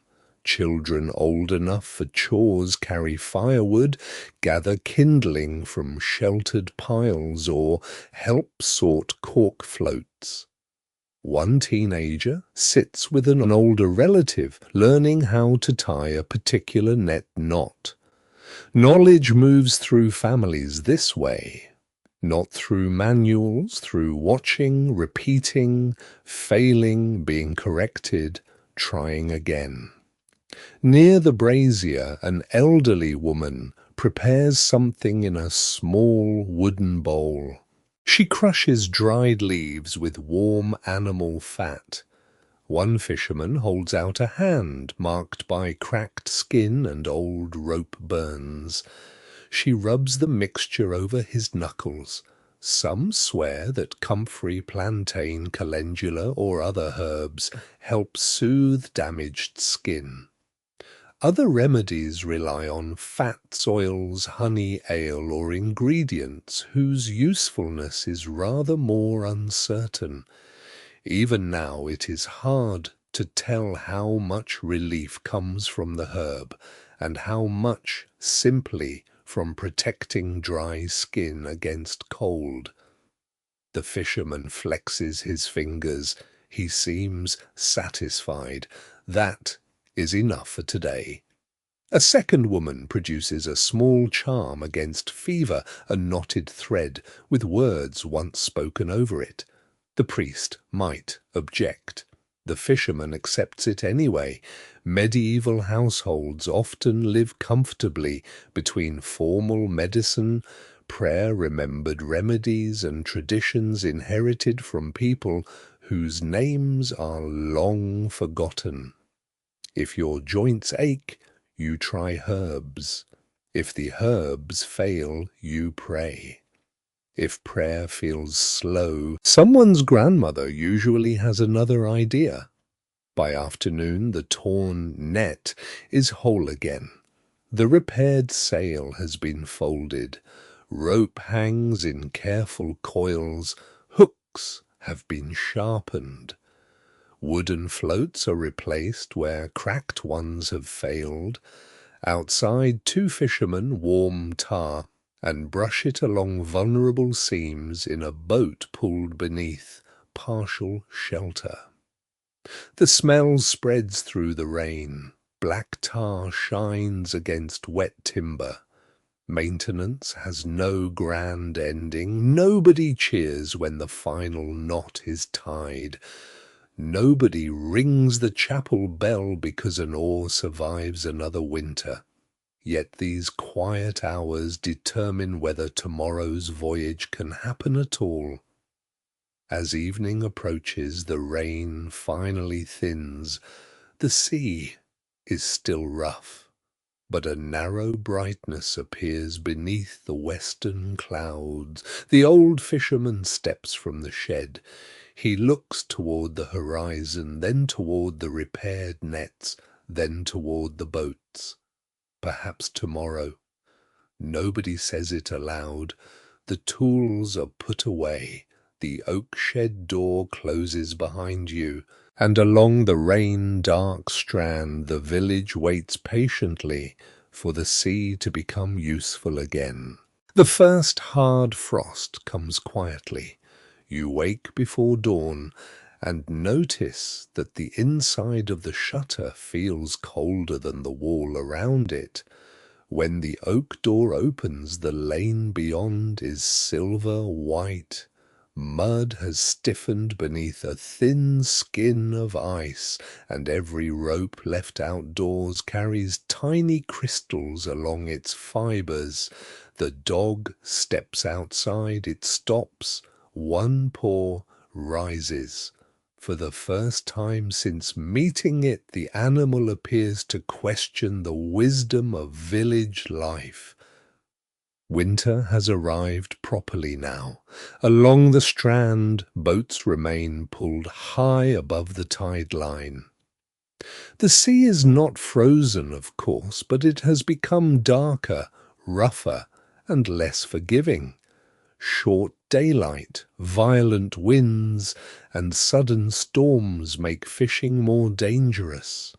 Some days crews can still go out, other days nobody sensible tries. That uncertainty changes everything. In summer, a household worries about preserving abundance before it spoils. In winter, it worries about whether preserved abundance will last. You enter the cottage and find the woman kneeling beside the storage chest. She is counting, not coins, food, a sack of oats, a smaller sack of peas, 2 strings of onions, several hard cheeses, smoked fish hanging from a beam, salted fish packed in a wooden tub, a little dried seaweed, a crock containing rendered fat. Nothing looks generous when examined one item at a time. Together, these stores may decide whether the family reaches spring comfortably. The woman removes 3 smoked fish, pauses, then returns one. Nobody comments. That small hesitation tells you more about winter than a sermon could. Breakfast is thinner than before. The pottage contains more water and fewer oats. Bread is cut into careful pieces. A small amount of smoked fish flavors the whole pot rather than appearing as a portion for each person. You eat slowly. The older fisherman does too. Hunger is rarely dramatic at first. It appears as smaller servings, then fewer servings, then substitutions. Then decisions about who needs strength most. A working fisherman may receive slightly more food on a day when he expects to row. An elderly relative may claim not to be hungry. A mother may insist she already ate while preparing the meal. No one can quite agree how often such quiet sacrifices are recorded because the people making them seldom leave written accounts. Outside, the wind moves along the roof. A wool blanket has been hung over the door to reduce drafts. Rushes have been pushed against gaps near the wall. The hearth burns peat mixed with pieces of driftwood and small branches gathered during better weather. Fuel matters nearly as much as food. A warm fire consumes wood quickly. A small fire saves fuel but leaves fingers stiff. Every household balances comfort against what remains in the pile. The fisherman lifts a bundle of split wood. It is noticeably smaller than last week. He frowns. The forest inland may belong partly to a lord monastery or manor, and villagers cannot always cut whatever timber they please. Rights to gather fallen wood turf or brush may be regulated by custom. Even surviving the cold has rules. Later you walk toward the winter storehouse near the upper end of the village. Its thick oak door is locked with an iron key.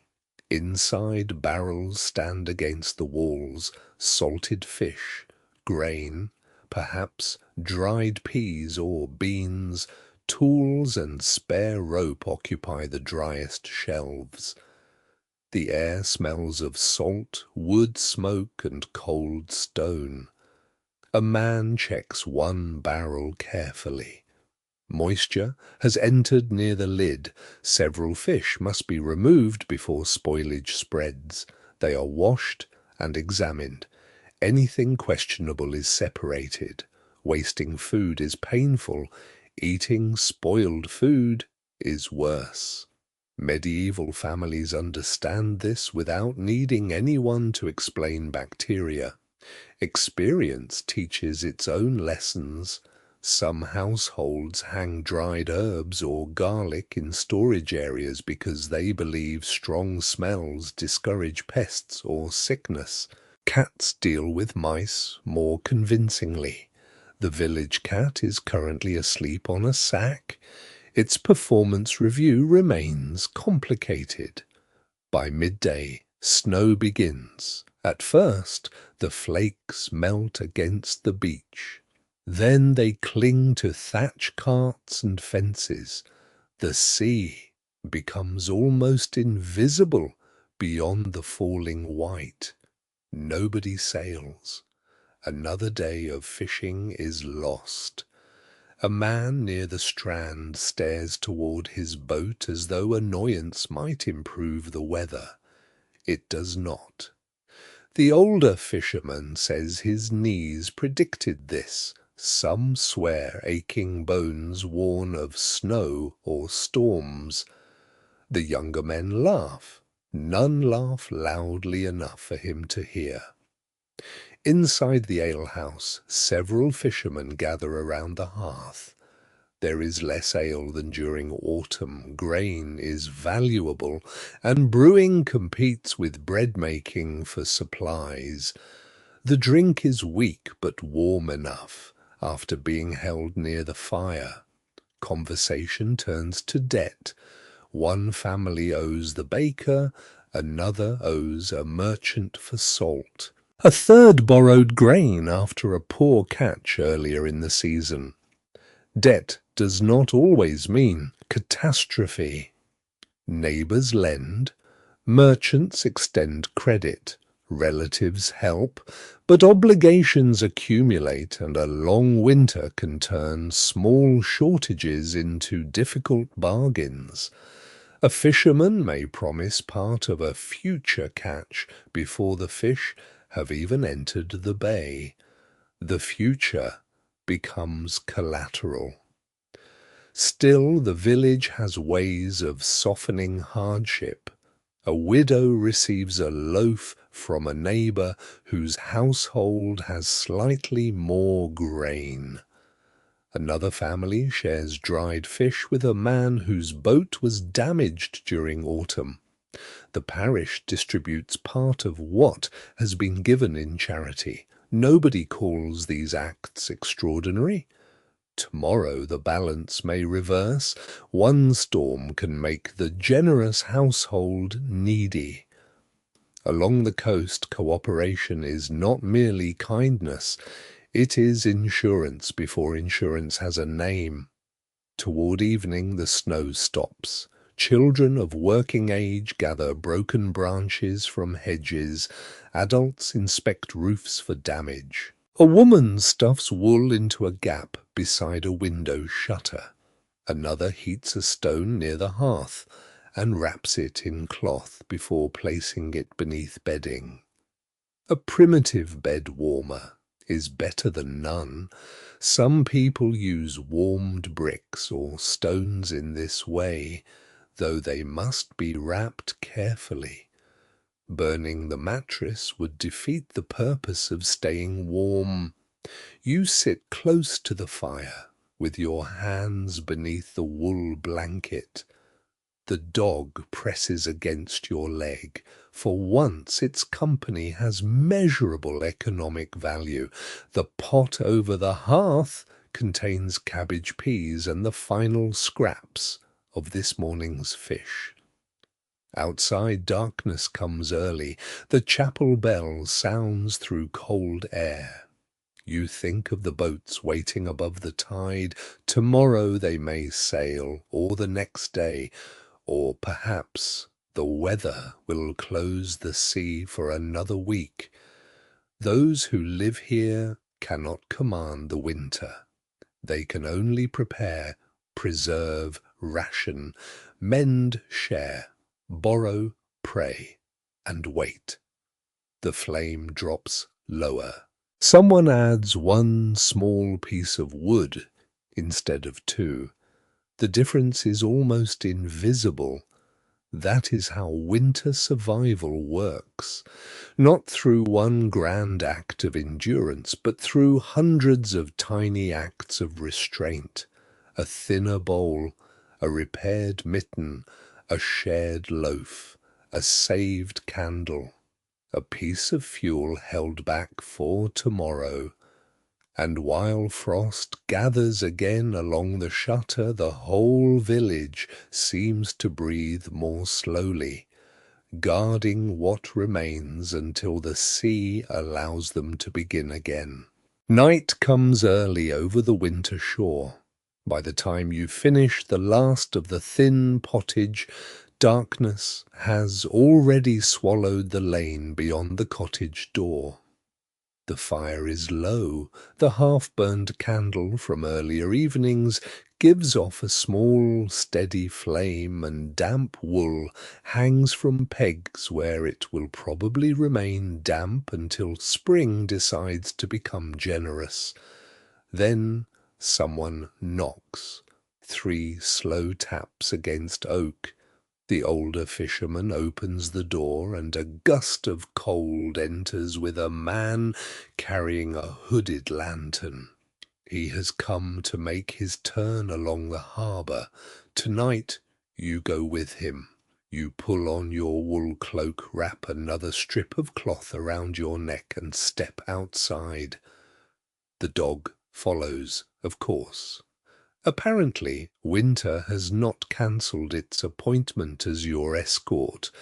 The village looks completely different after dark. No busy market, no baskets passing from hand to hand, no nets spreading over the strand, only narrow lanes, black roofs, tiny points of candlelight behind shutters, and the long sound of waves somewhere below. Your companion raises the lantern. Its horn panels soften the flame and help protect it from the wind.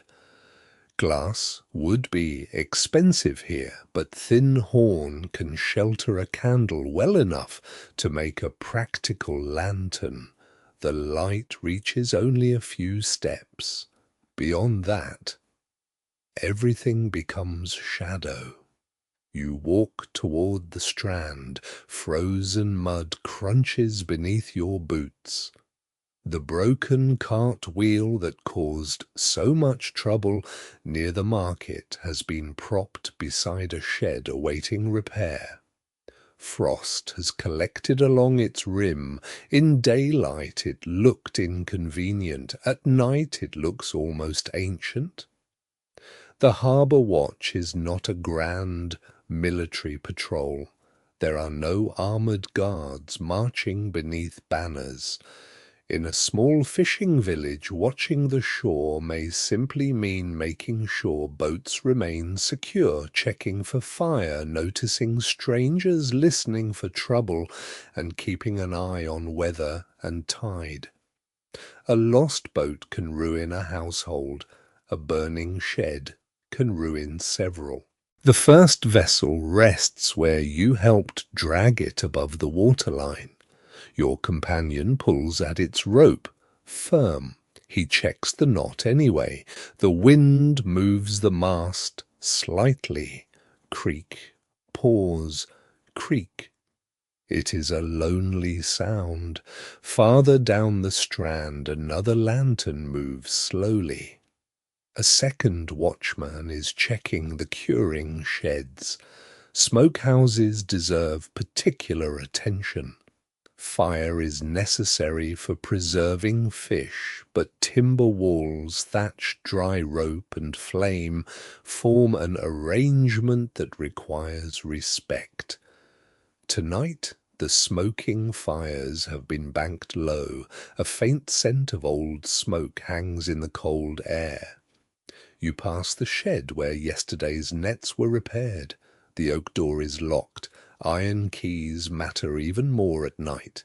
Inside are ropes, hooks, sailcloth, and tools representing more wealth than the building itself. Your companion tests the door. Then he continues. The tide is falling. Wet stones shine beyond the lantern light. Every retreating wave makes thousands of pebbles whisper together. You stop to listen. There is something calming about it. Water advances, stones shift, water retreats. Again, again. The chapel bell sounds from uphill. Its voice moves farther at night when carts bargaining, hammering, and human conversation have fallen silent.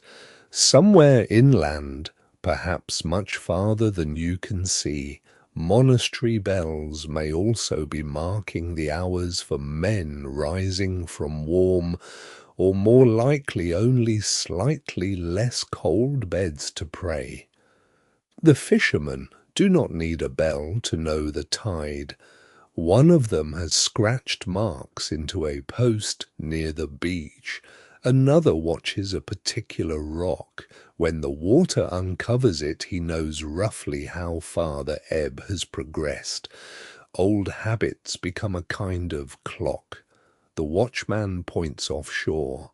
For a moment you see nothing, then a faint light appears, small, pale, moving. You remember the alehouse story about wandering lights above the sea. The watchman watches it carefully. Perhaps it is a boat. Perhaps a distant fire along the coast. Perhaps nothing more than a star briefly visible beneath moving clouds. Some swear strange lights over the water belong to drowned sailors or spirits warning of storms. Others say frightened men see mysteries whenever darkness removes enough detail. Even now it is hard to tell what generations of fishermen actually witnessed and what long winter evenings added afterward. The light disappears. Your companion shrugs. This is somehow less comforting than an explanation. You keep walking. Near a small roadside shrine, the remains of a candle sit beneath a carved saint.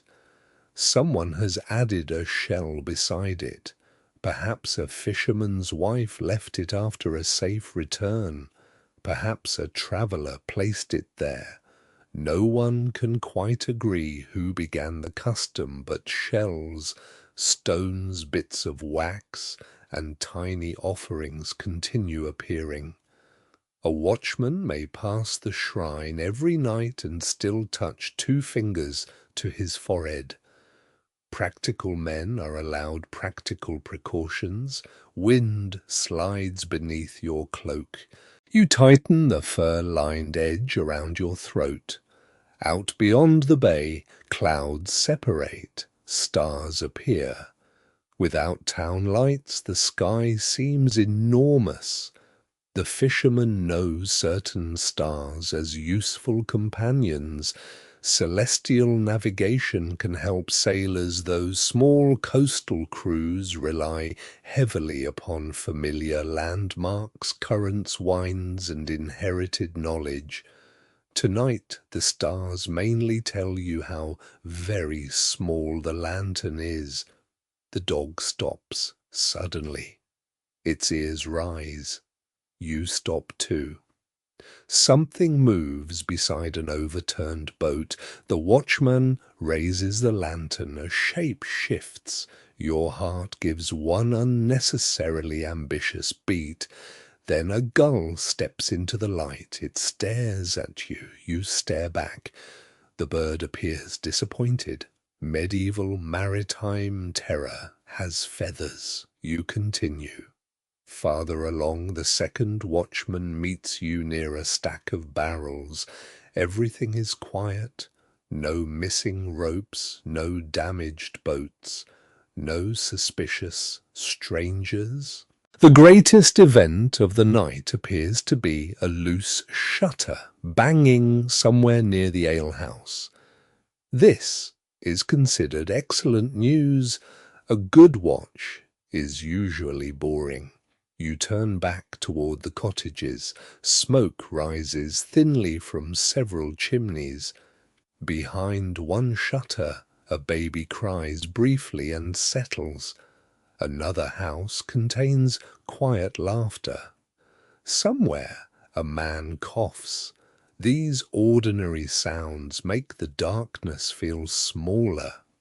At the edge of the lane you look back one final time. The boats are black shapes against pale water. Lantern light glows near the curing shed. The tide continues drawing away. Tomorrow, weather permitting, fishermen will push those vessels down the same stones again. For now, everything rests. You return to the cottage. The dog enters first. Naturally, the oak door closes against the wind. A wool blanket waits beside the dying hearth, and the half-burned candle is still glowing. Behind you, the watch continues along the shore. Ahead, there are only a few quiet hours before the bell and tide begin another day. The last hours of darkness pass without incident. When you wake again, the first thing you notice is silence. Not complete silence, of course. A medieval village never manages that. Somewhere beneath the roof, timber contracts in the cold. The dog dreams beside the hearth paws, twitching against the rushes. Outside, a loose rope taps gently against a post. Farther away, the sea moves against the stones with the patient rhythm you have heard so often that it almost feels like breathing.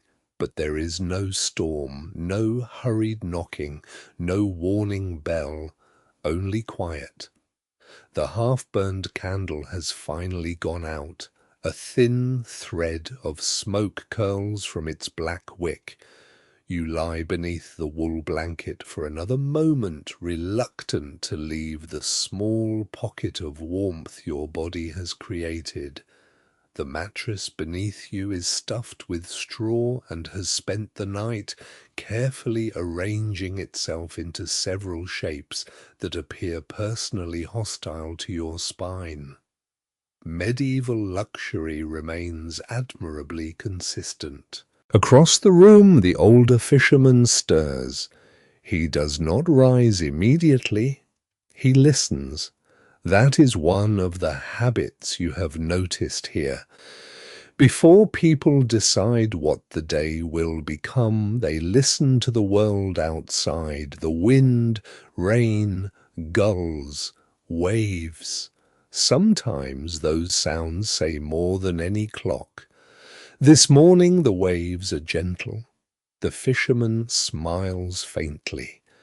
Perhaps the boats will sail, but not yet. The room is still dim and nobody seems eager to hurry the night away. A woman rises first and kneels at the hearth. Beneath the grey ashes, she discovers a faint red glow from yesterday's fire. She adds dry grass, then thin sticks, then one precious piece of split wood. She bends close and blows. Smoke rises. A tiny flame appears. The day begins from yesterday's embers. You have seen this ritual often enough now that it feels almost ceremonial. Fire is not merely comfort. It cooks food, dries clothes, warms hands, provides light, heats, remedies, and makes a damp winter cottage something closer to habitable. Letting it die completely means more work. So households guard embers carefully overnight, sometimes covering them beneath ash, so they survive until morning. Some swear that carrying fire from another household can also carry that household's luck with it. Others think this is foolishness. No one can quite agree whether the belief prevents people from borrowing embers or simply gives neighbors another reason to discuss one another. Soon the smell of smoke fills the rafters again. A pot is hung above the flame. Yesterday's pottage receives water oats and one small piece of smoked fish.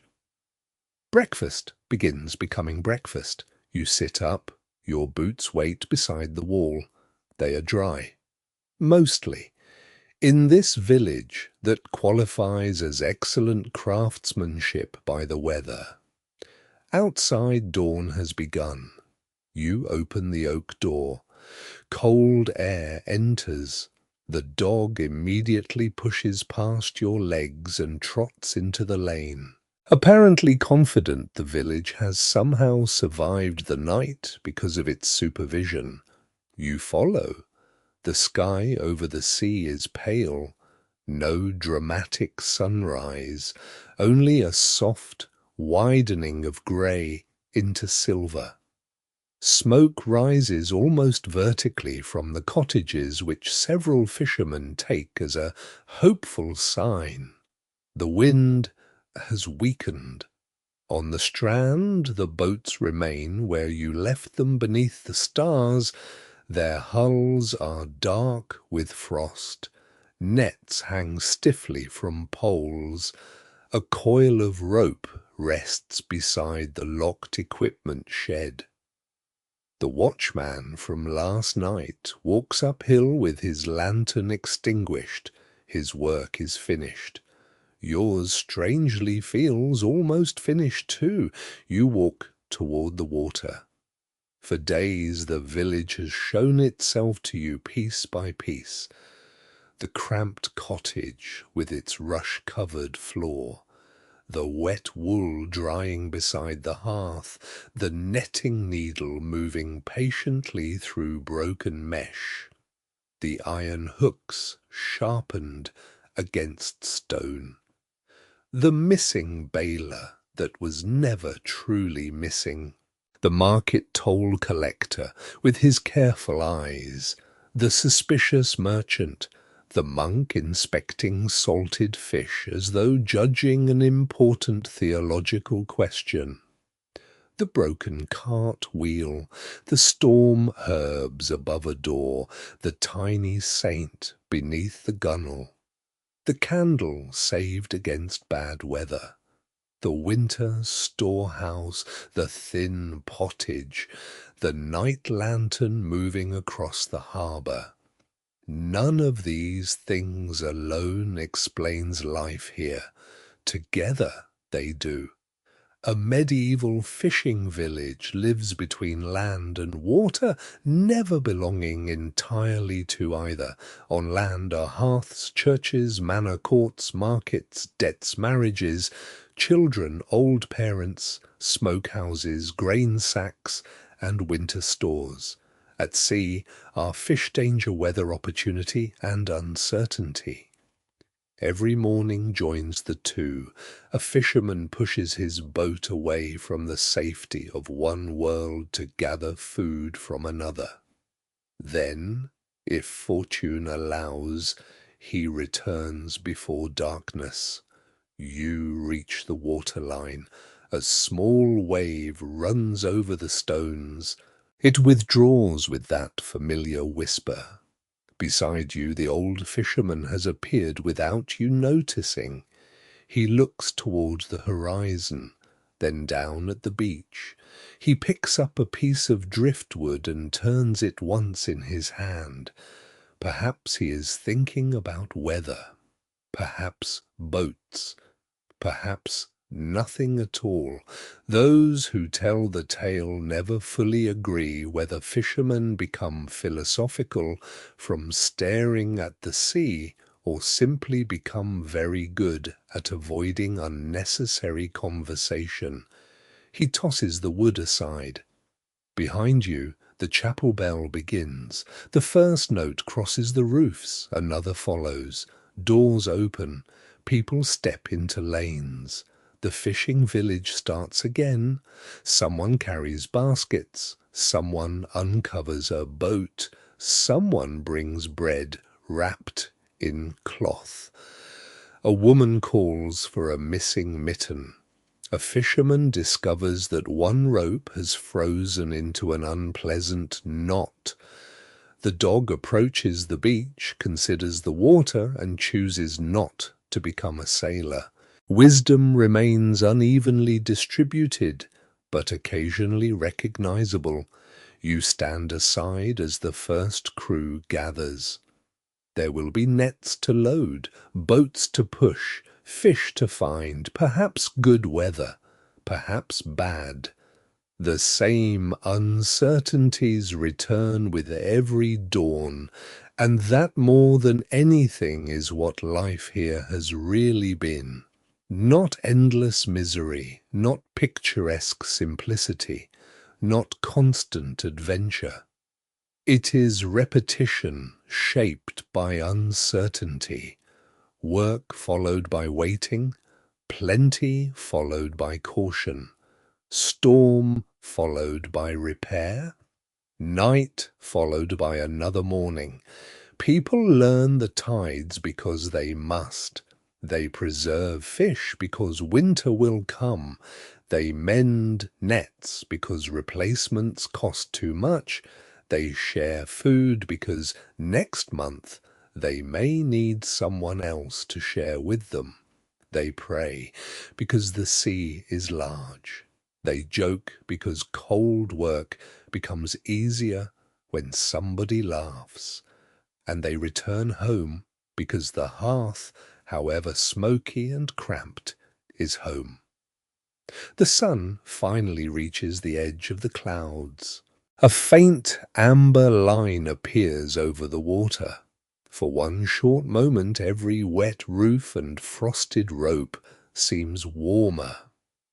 The boats begin moving down the strand. You do not follow them this time. You remain beside the cottages as the village continues without you, exactly as it has continued through countless mornings before. The bell fades. The oars begin, and slowly, gently, the long medieval day turns once more toward the sea. The light now grows softer in your mind, and the village begins to recede. The boats become small shapes beyond the quiet bay, their sails pale against the morning haze. The cries of gulls grow faint. The scrape of shingle beneath timber disappears beneath the slow breathing of the tide. You turn away from the shore. The cottage door is open. Inside, the hearth gives off a low orange glow. There is no need to hurry any more. You step across the rushes and settle beside the warmth. A wool blanket is drawn around your shoulders. The dog curls close to the fire. Somewhere above, smoke rests beneath the dark rafters before finding its way toward the roof. The iron key hangs motionless beside the door. The repaired mitten lies folded on a bench. A wooden bowl waits near the pot. Everything is ordinary. Everything is safe for now. Outside, the village continues its slow rhythm without asking anything more from you. The tide rises. The tide falls. Bells sound and fade. Nets dry in weak sunlight. Smoke drifts over the roofs. And beyond the last cottage, the sea stretches into mist, calm and grey, carrying the fisherman toward another ordinary day. You can let those sounds grow distant now. The waves become quieter. The fire settles lower. The walls fade into shadow.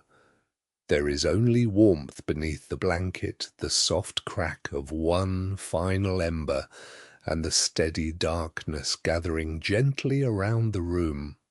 Nothing needs repairing tonight. Nothing needs carrying. No boat is waiting for you. No bell is asking you to rise. The village can continue on its own, and you can rest.